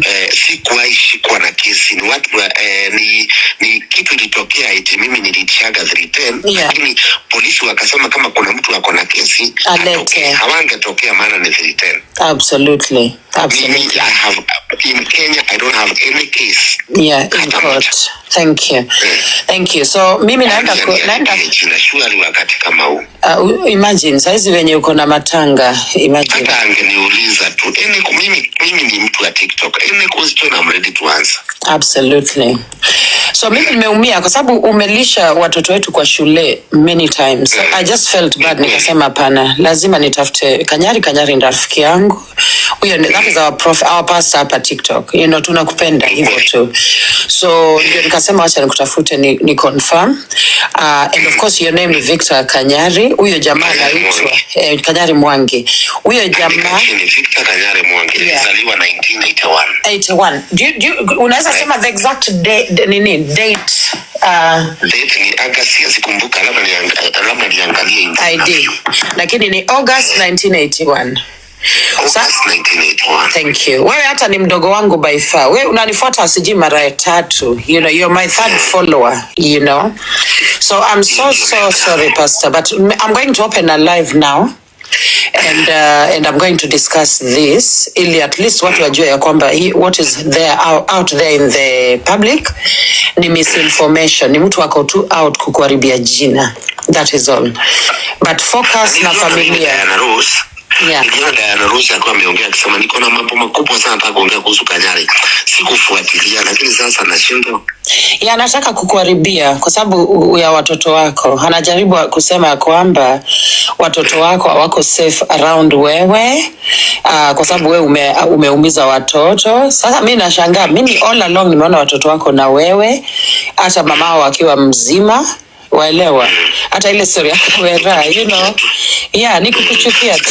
Kwa hiyo unajua is just joking around. I know, ni content. Mimi ile kitu na kuanga naye, uliona nikiongea na Choku, mimi sitawahi chukia mtu kwa sababu ya weakness yake. Absolutely. Yeah. And that's why niliongea na Choku. I can talk with anybody as long as pastor, siwezi dharau mtu usinikuwa so special more than people know. And pastor, you helped so many kids. You helped so many people. And hiyo ndio kitu nilikuwa naambia watu TikTok ya kwamba this guy cannot be this person mnasema. Huyu jamaa amesaidia sisi kwa shule yetu, alilisha watoto for almost 1 month. Tulishia watoto. Sasa mtu kama huyo. So I was so upset. Sikupenda hiyo story. You know, but let me. Yes, I'll call you anytime. I'll call you. But take care. Tunakupenda. All will be okay. Yeah. Okay, bye. Bye. Judge, I want you to take note on the summary of evidence, clause 6 or number 6. If you are there, I can see you in the computer, where it says the prosecution's case on the summarized as follows on December 6th. From there, I go all through 7, 8, and 9 as you are waiting for more evidences. All right. Jajauka, because I can see you with the laptop there. Oh yeah, it says the prosecution case can be summarized as follows. On 6 December 2017, the complainant PW3PO was playing with other children when the appellant was known to her as Pastor Kanyari. Called her to his house. He told her to remove her skirt, which she did. Thereafter, the appellant removed his own clothes and inserted. These guys, this is the language they're using. Okay. Inserted his penis into her. She cried due to the pain she felt. After finishing, the appellant told her to go outside and play with her friends, but she went straight to their house. Thank you. Now go to 8, whereby we get Mr. Otuke, the investigator, the Corporal Otuke. And you can read there. The matter was investigated by PW4 number 61396. That from there. Corporal Otuke, formerly stationed at Naivasha Police Station, he recorded statement after interrogation and visited the scene of crime. He also conducted inquiries around the village and ascertained that the appellant was known as Pastor or Kanyari. During trial, he produced TW3's birth notification, which shows that she was born on 17th May 2013. Thank you very much. Just stay on that course. So, but the prosecutor, you can go ahead. We just wanted to be on the same page. Okay. So, all right. I'm just going to remind, court clerks, aka moderators, that in a public court like this, there is no muting, no blocking. People are allowed their opinion, okay, fully. Kindly, thank you. So, Your Honor, that is the conversation that I had with Bishop Kanyari, or Pastor Kanyari as we know him, and it was conducted about exactly 2 hours ago that I had that conversation. However, Your Honor, we have an issue of what Senior Counsel Sunday brought forth before this court, the person bringing the accusation before the court, and that is the issue of Diana Ross. Your Honor, I don't know how we're going to maneuver that legally, but I'm going to pass this back to Senior Counsels and the judges. Thank you. Let me know if you need any more information. Thank you. Yes, I think Senior Counsel Sunday has something to say regarding on that, because now we have established that this is a serious case and a serious allegations. So, Senior Counsel Sunday, were you being answered? Have we answered your question as to why we cannot bring or Diana cannot come in this very court? Because of those, the leadings that Judge Oka just read. Again, Your Honor, this is a public court and everyone is invited to this court, including Diana Ross. Everyone is allowed to come to the TikTok High Court of Kenya. It does not belong to anybody. It is Kenya's #1 court on TikTok. Everybody is allowed to attend court. Thank you, Your Honor. Thank you very much, Madam Prosecutor. And again, if you can be Diana's lawyer, or you can represent Diana, I beg your pardon, Your Honor. I beg your pardon. Thank you very much. Let me mute. Thank you. If not you, if anyone can stand in for Diana. Counsel, it's your time now. Thank you so much, Your Honor. My question is answered, but then I do wish to say this in this court, like our able prosecutor just did say. I think she needs to be represented. That is, in case she can't make it to this court, because you see, I think she has her findings, and that is what led her to all these allegations or coming forth the social media to claim all those. So I wish if she would actually pick on somebody to represent her, we talk behind the tent so that we have her represented in this court, and her opinion through her lawyer had. I think that will be better, Your Honor, because once we have a case that is brought on board, we really have to listen to both parties, because there must be a reason to all this, and if it's genuine, then I do wish we prosecute it. Thank you so much, Your Honor. Thank you very much, Senior Counsel Sunday. I would like to bring to attention to this court that we also have witnesses by the name, and I will quote in 7 neighbor known as who rescued the kid and reported to the police, or P1, that is I think it's corporals.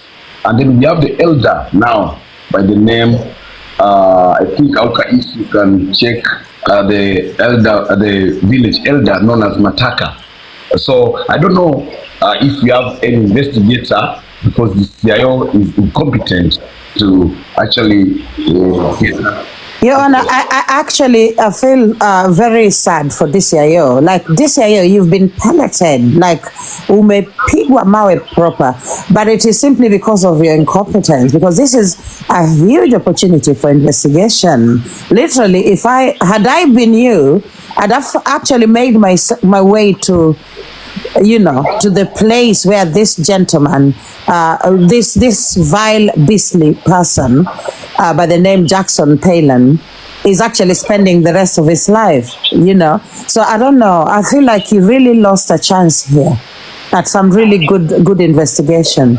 But never mind. Let me mute for now, Your Honor. Thank you. Yes, thank you very much for that, Madam Prosecutor. We also have the clinic officer now, Benjamin Kuria. This is what we are expecting from the investigators. It should be the CIO is checked on that. So I don't know what kind of questions you really do. It's a quack investigation. So any other senior counsels before we go to Judge Cinderella, and then we can sit down in the hearing now because we all have submissions. May I approach? Go ahead. Much Honor, I also expected this from DCIO since she's conducted her investigations according to all findings, and being that there is an officer NIO that actually did do the investigations that actually incriminated the said perpetrator. I wish if DCIO was good enough or competent, she would have called for identification parade. I think that would actually have led her, or she would have actually leaned on that. So I think that can also help in case we are going to pursue this case. We can call for identification parade just for an investigator to identify if the person in question here, that is our said Pastor Kanyari, if they conduct identification parade and actually exonerate him, then we'll be good to go. Thank you so much, Your Honor. Senior Counsel Sunday. Madam Prosecutor, are you aware that the perpetrator, Alex Kanyari, filed an appeal? Yes, I'm aware of that, Your Honor. And Your Honor, FYP United is actually here, and also another platform. These are big platforms here in Kenyan space and East African space. We also have another platform, St. Clifford is also here. I think both the platforms have something that they need to kind of share. I'm not sure about St. Clifford, but I do know that FYP United as a platform is waiting to give a submission, Your Honor. Thank you. Thank you very much, Madam Prosecutor. Judge Auka, do you have anything to add on that before FYP and Clifford approaches the bench or steps in the stand, please? I actually don't have anything. This is a very interesting case, by the way. You guys can go and read it. Like it's an interesting case. It's hilarious, I'm telling you. It's sad, but it's hilarious. Yeah, you guys need to go and check it out. Let others go ahead, Moon. Thank you very much, Judge Auka, and you should congratulate me. I have iMac laptop that I'm also using. I'm not under the bridge, so God is good. Go ahead. Lady Jackie. Your Honor, did you say iMac? Like, Jesus.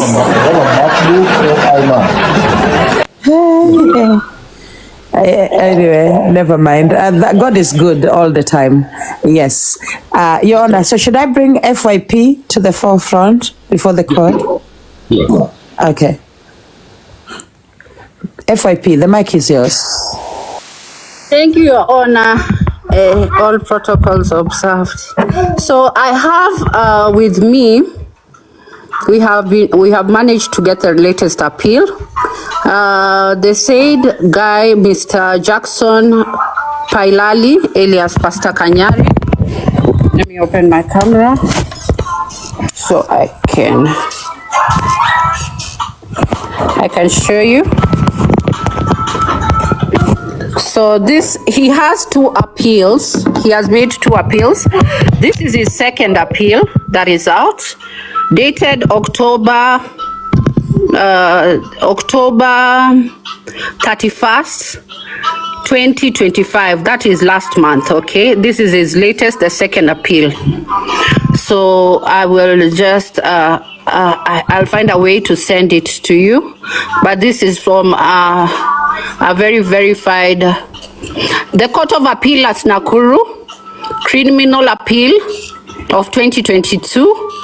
And the judgment was given on October 31st, 2025. As you guys can see, the writings are in very small, very, very small. As you can see, this is the judgment. And I just want to get to where, this is where I was talking about CAPS 6.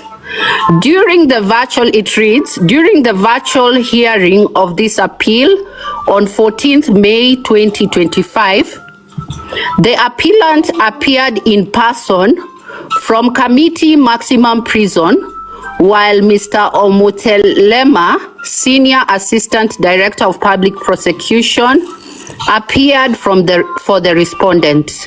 Both parties relied on their respective written submission.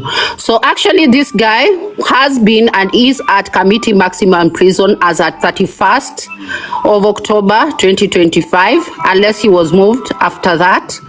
So that is where he was appearing via virtually. He was not attending court in person. It was just virtual as they do today. That is one. And another thing, there's also somewhere that it indicates that this guy is lived in Naivasha, where he was arrested. He lives in Naivasha. Let me get there. Naivasha, in an estate called KCC, Kenya. That is where he lives. He is a man with, it's a very long judgment, guys, but he is a man, and I think also, Auka, what you have, you can get that he is married with children, living at KCC in Naivasha. So this just tells us who this guy is. He is a 50-year-old at the time of his arrest. So right now, that was in 2017, or the age was indicated in 2022. So tunataka kujua sahi yuko na miaka ngapi, if it is the Kanyari that we are talking about. Anyway, that was the only thing that caught my eye, that after this, the second appeal was also thrown out. It was dismissed by the courts. The final judgment is that it has been dismissed 31st day of October. So this guy is actually still in jail. He is not out. His second appeal has also been thrown out, and he is serving a life imprisonment. That is his judgment. So yeah, that is what I just wanted to present. This is his latest and second appeal, and the judgment is with us. Thank you very much. Our FYP, Judge Auka and Judge Cinderella, if you go back to the judgment, number 1, just go to number 2, and then number 2, then the 3 is the ultimatum. If you can read from there, when he pleaded not guilty, but he was charged for, he was sentenced to life imprisonment. But I want you to concentrate on that too before you come to number 3. Judge Auka, please. It says the appellant faced an alternative charge of committing an indecent act with a child contrary to Section 11 of Sexual Offence Act number 3 of 2006. The particulars were that on the 6th day of December 2017 at KCC Estate in Naivasha sub-county within Nakuru County, intentionally and unlawfully caused his penis to come into contact with the vagina of Patience Okwisa, a girl aged 4 years and 6 months. He pleaded not guilty to both charges. Upon trial, he was convicted of the offense of defilement and sentenced to serve life imprisonment. Aggrieved by both his conviction and sentences, he preferred the instant appeal. That's it. Thank you very much. So we are heading somewhere now, Madam Prosecutor. I think this court is directing you to go on. So, Madam Prosecutor, I just wanted you to note on that part. So yes. This person was convicted or sentenced to life imprisonment. So, yeah, go ahead. I just wanted the judges to note that too. Thank you. Go ahead, Madam Prosecutor. Yes, Your Honor. So now okay, I think Judge Cinderella has something to say. Yes, thank you. Yes, I'm very itchy to say this because I'm a bit pissed off right now. There is no way the TikTok High Court of Kenya and platforms such as FYP would access this document easily on the internet, and the individual who purports to be the most intelligent lady on TikTok is trying to say that she could not see the full document. Honestly speaking, I think this was a deliberate attack on Pastor Kanyari's reputation here online. Whatever the case, whether it is true or not true, I will have done the damage. Honestly speaking, we need to call out Diana Rose on this. This is not Kanyari, and it's very clear. There is no way you will not get it. It has been written there. It has been clearly written there that the person is in committee. So why would she come online and open the mic to do this? I know why. It's because the time somebody is low, this is the time people run around to come and kick you more lower so that you can go down more. May God punish you, Diana Rose. Honestly speaking, it's too bad. Judge Auka, what's the matter? I can see you also itchy. What's the matter? I can see you're unsettled. Judge Auka, what's the matter? It is mind-boggling, let me just say so. We use the term dogma. Dogma. Okay. Your Honor, the word is dogmatic. Thank you. Thank you. So, Madam Prosecutor, go ahead and give us more detailed. Your Honor, and now another platform, Saint Clifford, that is also here to give their opinion or perhaps presentation. Thank you. Thank you very much. Thank you, Honorable Court, for granting me this opportunity. I'm here today as a member of the public, and I want to drag you behind kidogo, with all due respect to Your Honor, if I can approach the bench with these statements. TikTok, we have all having cases of defamation charges, especially from bigger people, and this evening we have witnessed another defamation charges because of quote unquote, I don't like men. And I don't know what this court is going to charge her with. I don't know what the punishment will be for these defamation charges. And another thing I want to second Judge Cinderella for saying, this information can even be inaweza patikana na mtu yoyote, even in any place. And I'm shocked. This person only read the places that only suits her as a quote-unquote feminist.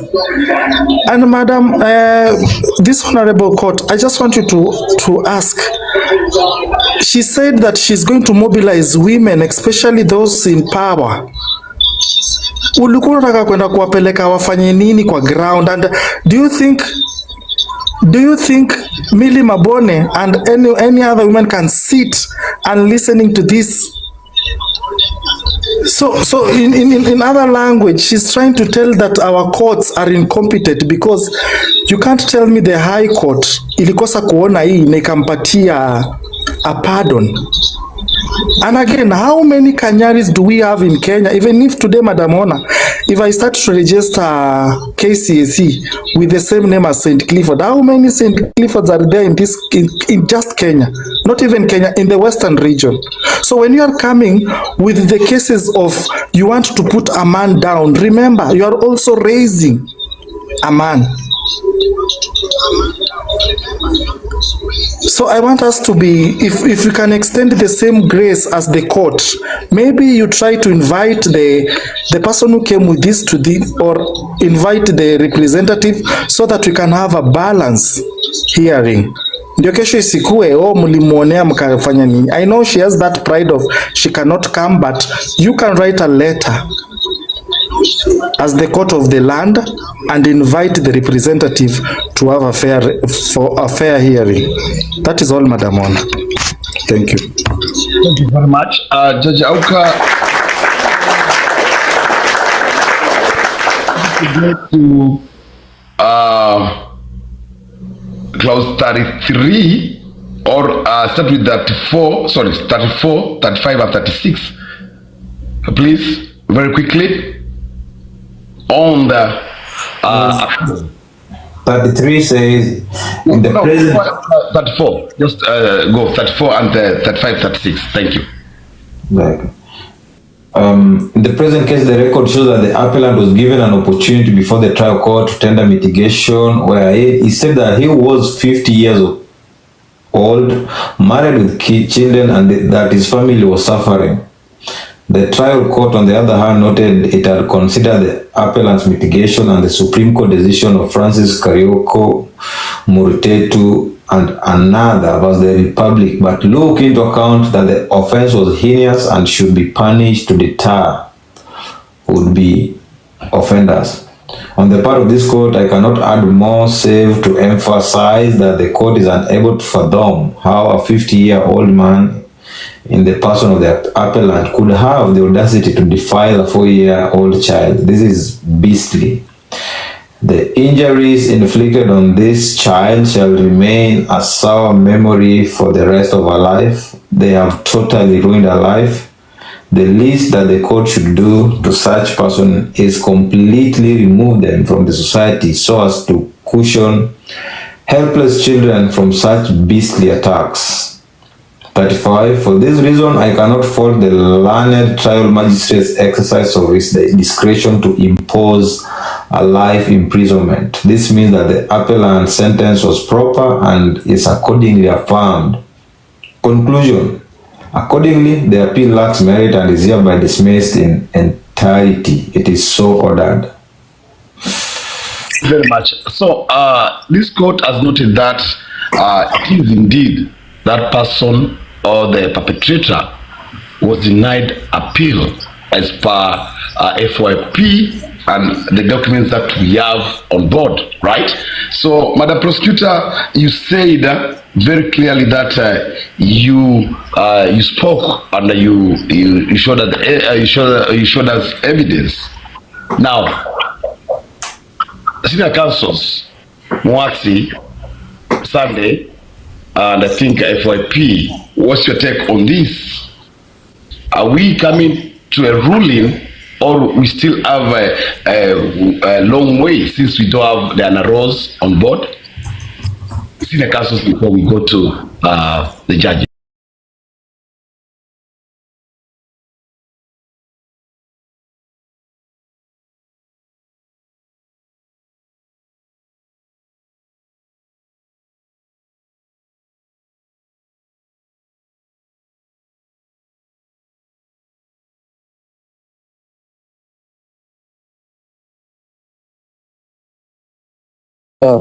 So long as you're here following, all right? And that's all that matters, Your Honor. Let us now go to the senior counsels, please. Thank you. Yeah.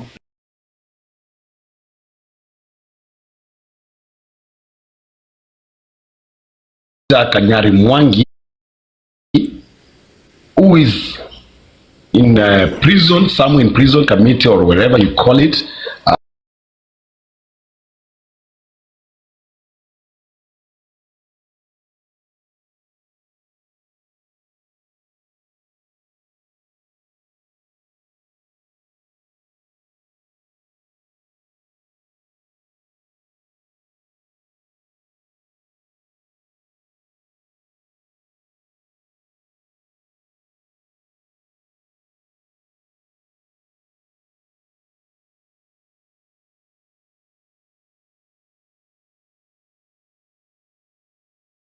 FYP before I maybe rest my case today. What his plea was in the second.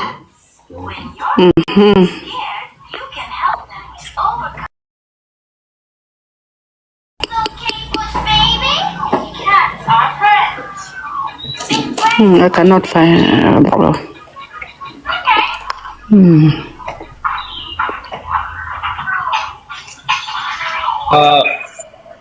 Judge Auka, Chief Magistrate Auka, don't read it right now, but we are trying to work things out. So go back to 30, whether the sentence imposed was legal and proper. I think that's the plea. All right. So keep that on mind in case FYP doesn't get it. Okay. Senior Chief Justice Auka, please. Thank you. No, I have gotten it. It's all here. It's just that it's a very long document. So his plea to the court on the second ground was that he urged by the other ground urged by the appellant is that the complainant evidence was procured through coercion. The contention here was that we understand is that the PW1 was threatened by her mother. And only my question is either if maybe akona ground ya kuargue ama hana, because if this person actually did say ameekelewa, then we can look deep into it.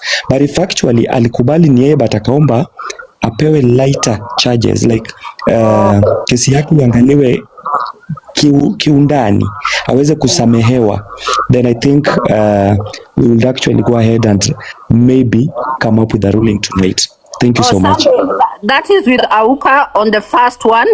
I think that is indicated because, you know, on trials, when the appeal now rises, they also rely on the magistrate's ruling and all the courts that he has. What I am reading is the second appeal. So what Auka has, I think I had read it before, and on that one, he denied the charges. I think Auka, you have it right.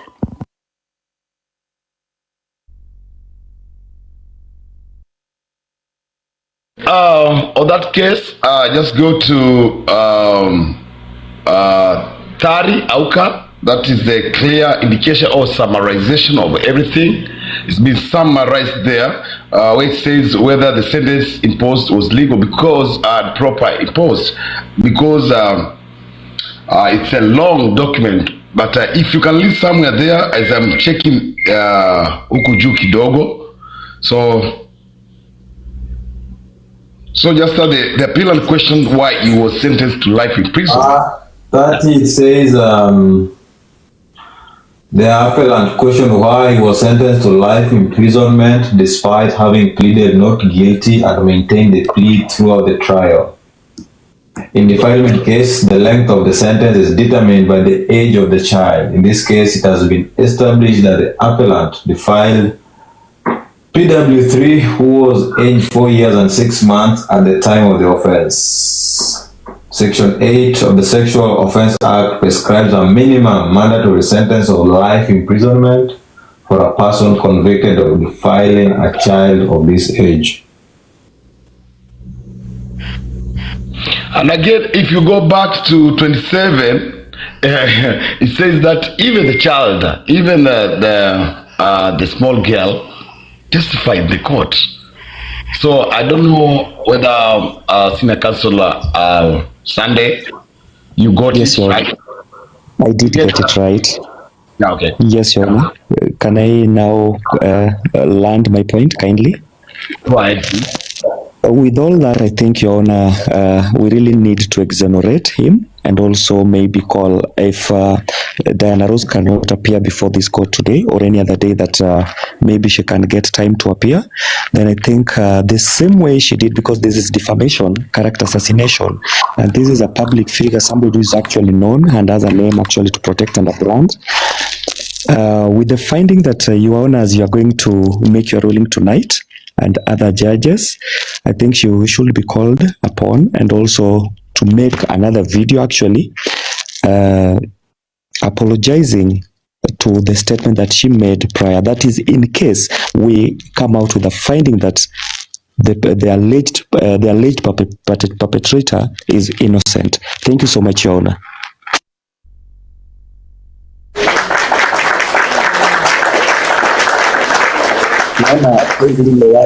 Approach. Go ahead, and thank you very much, Sunday, for that. You can approach the bench, Senior Counsel Muati. Okay, thank you so much, Your Honor. Good evening, my lords. First, let me appreciate this beautiful court. It's really doing a good job in support of the three judges available, including my learned friend and Judge Black Cinderella. Receive greetings from me. Your Honor, it is as we are coming to the conclusion of this matter. It is coming to my attention that we have had this idea and this behavior of just opening our microphone on social media, maybe because we want to be very famous and talking or throwing words anyhow. You have all seen from the word go. This man, Kanyari, the man who is being accused right now, he is a mourning man as we are speaking right now. Instead of us giving him space to mourn, then we just come and start throwing words left, right, and center. Your Honor, I want all of you to look at this matter with a very different eye. As much as the person who is accusing the man, Kanyari, she's not available in the court today, I think with the strongest term possible, she is supposed to be summoned to appear in this court and come explain herself consequently, because, Your Honor, it is out of order, it is unwanted, it is not fine. It is not fine, Your Honor, because you see, based on the evidences that we are all providing here, based on the results that we are getting, because you see, we are in the portal of our Kenyan law and whatever, you see, we are checking, we are comparing every notes from one point to another, everyone is reading what they have, then it is coming to a conclusion that this is a mistaken identity, and instead of that person to do the same, she just came and started yapping left, right, and center. Your Honor, this one must be condemned because it is not fine. It is not in order. Now let me just in 1 minute. I talked to our DCIO, Jacqueline. DCIO Jacqueline, you're doing a good job, but at some point, you see, this is a court, and this court has been doing a very wonderful job with the help of our lady prosecutor, Lady Jacqueline. And you all know that this court, it is a detailed court. Hautakuja tu hapo uanze kusema my Kanyari. People will ask you, how is he your Kanyari? You understand my point? So before you come na uanze kusema, oh, he is not the one, people will want to understand, how is it that sio yeye when FYP United amekuja akasema mambo yake. So DCI, kindly go back to the drawing board and professionalize your work, and we will really appreciate. Otherwise, all judges tunafanya kazi fiti. Mungu awabariki sana. Nafurahia kazi yetu, asanteni. Thank you very much, Sina.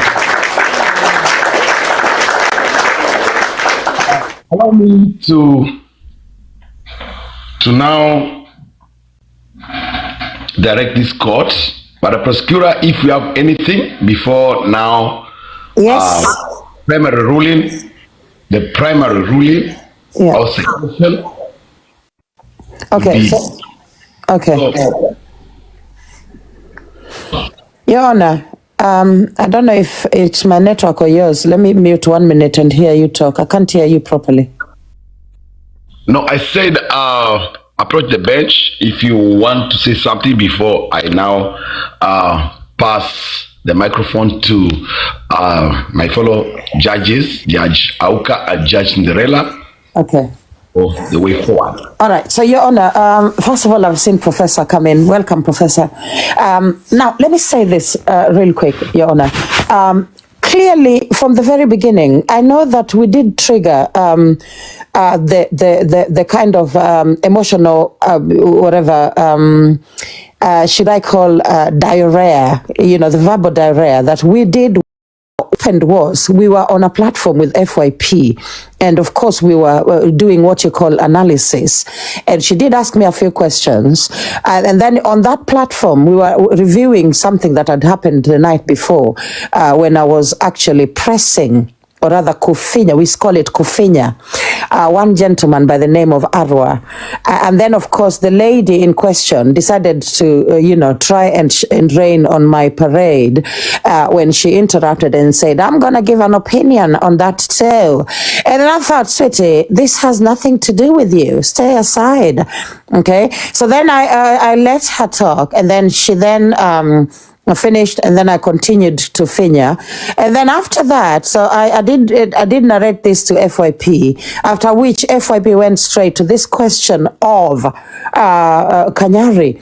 And we did conclude, alongside other members of the public, that this was a horrible case of defamation. And the reason being, the lady in question has such deep-rooted hate for men. So everything she speaks about men is meant to dehumanize the men and to make them feel like they're beastly. Okay, to zoologize them as well. There is a way in which men are presented in her narratives as people who cannot be trusted around children and women as well. And therefore, we were just in conversation with FYP, debunking some of the lies, and indeed clarifying that this Pastor Kanyari Elias, in other words, quote unquote, was not Victor Kanyari, who is the pastor, the prophet. Okay, so this fella by the name Jackson perhaps liked Pastor Kanyari and decided to call himself Pastor Kanyari. And because of that, everybody around the village, including the village elders, called him Pastor Kanyari. We did go through the entire case. We actually placed this quote unquote alias, Pastor Kanyari, in his environment. We placed him in, we imagined he lived in a little plot or landi, as they call them back in Kenya, somewhere in Naivasha. And then he was being dragged to the village chief and the village elders. That is something that has not and cannot happen in the case of the bishop, the apostle, the prophet Kanyari. If at all, indeed, Prophet Kanyari was found with the case of defilement, he would be dragged by the media. All media houses would be on his back and reporting this case. So it was rather obvious that this was a case of mistaken identity.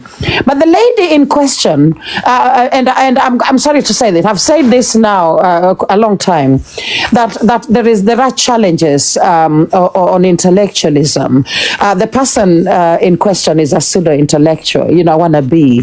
So the wannabe here decided, I am going to present this case in a way that it appears that indeed Victor Kanyari is the one who has gone in a village in Naivasha and committed this heinous crime.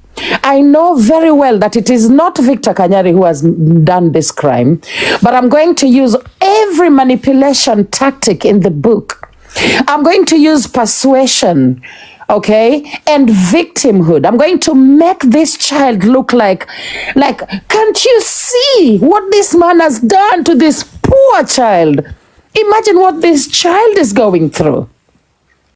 And by that, I was going to be able to manipulate my audience into believing indeed that Victor Kanyari is a horrible person who should be gotten rid of. And then I will call to action. I will do what you call to action. I will call all the women in power to come together and condemn the acts of Victor Kanyari. I will mention names like Millie Mabona, Gladys Wanga. I will get women mad that Victor Kanyari has done this. Well, all along I know that this Pastor Kanyari alias, aka, is not Victor Kanyari. But my agenda to destroy the life of Pastor Kanyari will have been achieved. And that is what I'm going to focus on. Your Honor, I do feel that what Senior Counsel Sunday has said about bringing Miss Diana Okello to court is something that this court needs to consider, because I think it is vital that this kind of character assassination, it is unfair and can lead to really severe consequences. Your Honor, I rest my case. Very much, Madam Prosecutor, for that elaborate and good summary. Now, without wasting time, on my directives, Judge Auka, Chief Magistrate Auka, and Judge Blackson-Roella, in this court, we are not going to treat this case as we are doing a ruling. You're not going to treat this case as just a simple case. Mistaken identity, that one should be arrested. This is defamation and character assassination. So, with all due respect, Judge Blackson-Roella, you can now approach the bench. Thank you so much, Judge Kanyari, and the Senior Counsel and Madam Prosecutor. And I wanted to express my my anger out, but I'm glad that the Office of Prosecution took it out in a very nice English that was very, very clear. Now, my own I'm going to touch on, in addition to what Madam Prosecutor just said, my own I'm going to touch on the fact that we let this certain individual, just this one individual on this app, possess this power where they cannot be called out and they cannot be accountable. And this is where I stand to question the integrity of their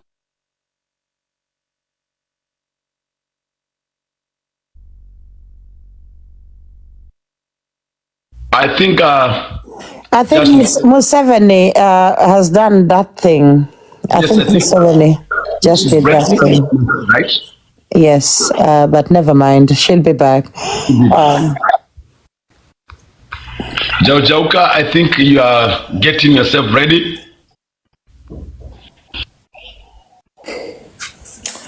Well, this is what I want to say.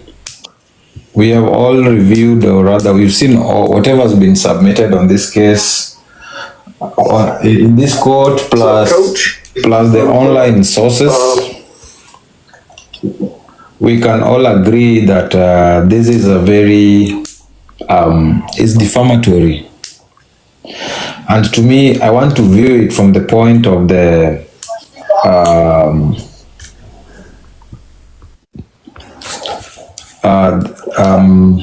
kid, and maybe the parents.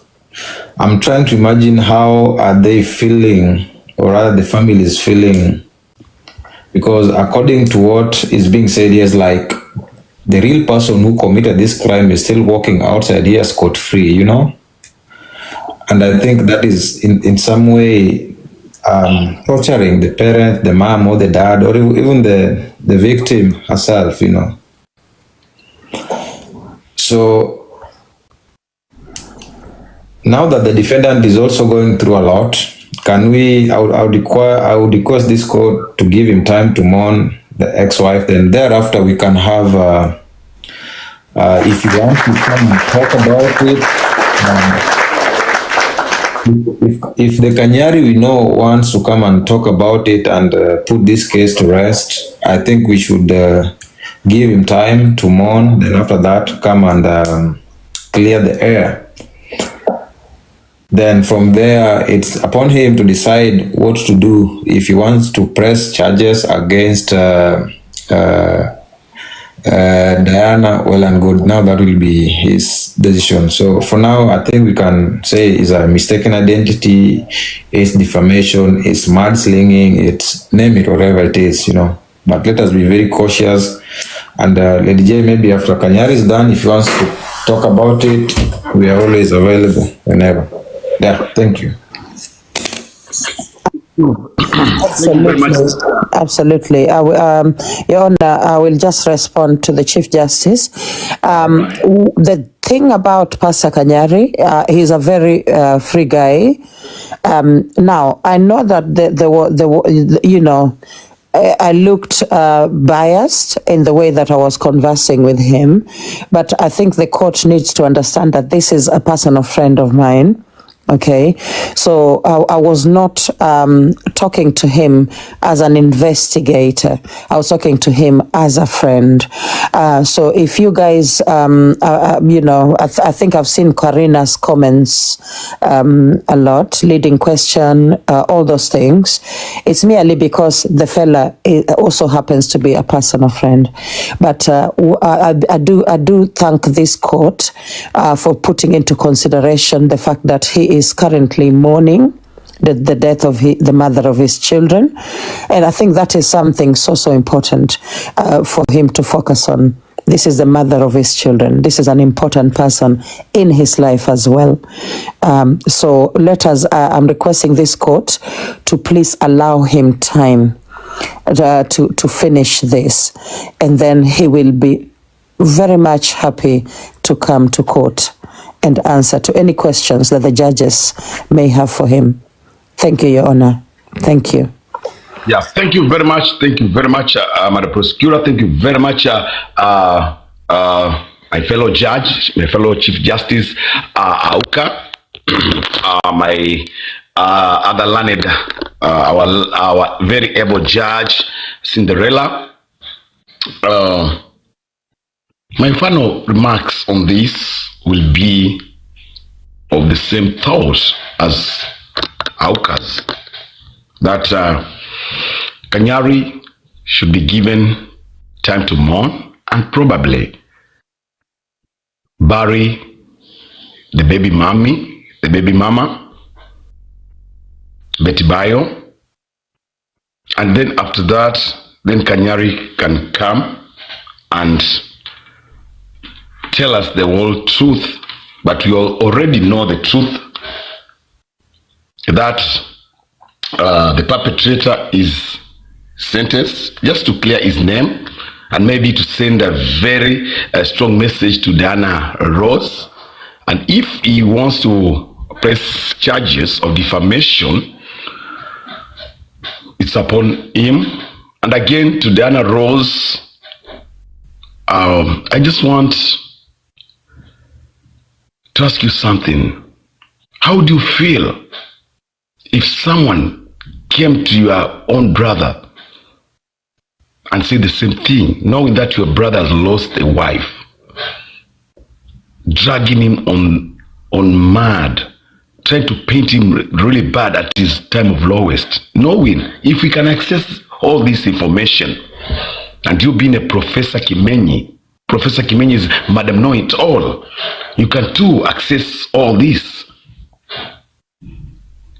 You should have, at least, if you brought forward the case of Kanyari and the case of Peter Kioi, telling us about Tash, we would consider it.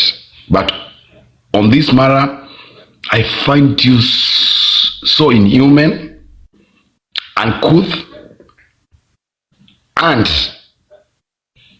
unfit for any human company.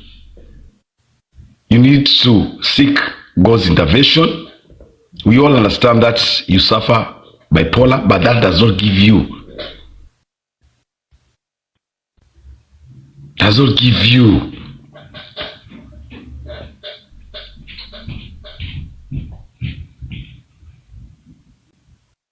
anything to drag someone at his time of his lowest.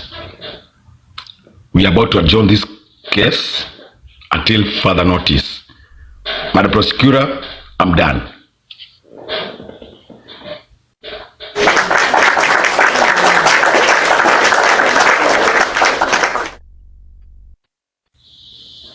So, Your Honor, I have just noticed that the other judges have left court. I do believe Judge Cinderella was dropped because of a network issue. However, the final word has come from the judge. I do believe, I don't know whether, Your Honor, there is anything else we need to do, but I think with the adjournment, I do believe it's time for the court to just be complete. I mean, the hearing to be closed for now, and the court's doors to be closed. I do believe that. Excellent, Your Honor. So, members of the public, we are going to sing the national anthem, and I do believe with the adjournment, we will be back here again after the DCIO has done all the investigation that she needs to do, and I do believe we'll arrive the kind of conclusion that is factual, based on real happenings on the ground, not our emotions or our dislike.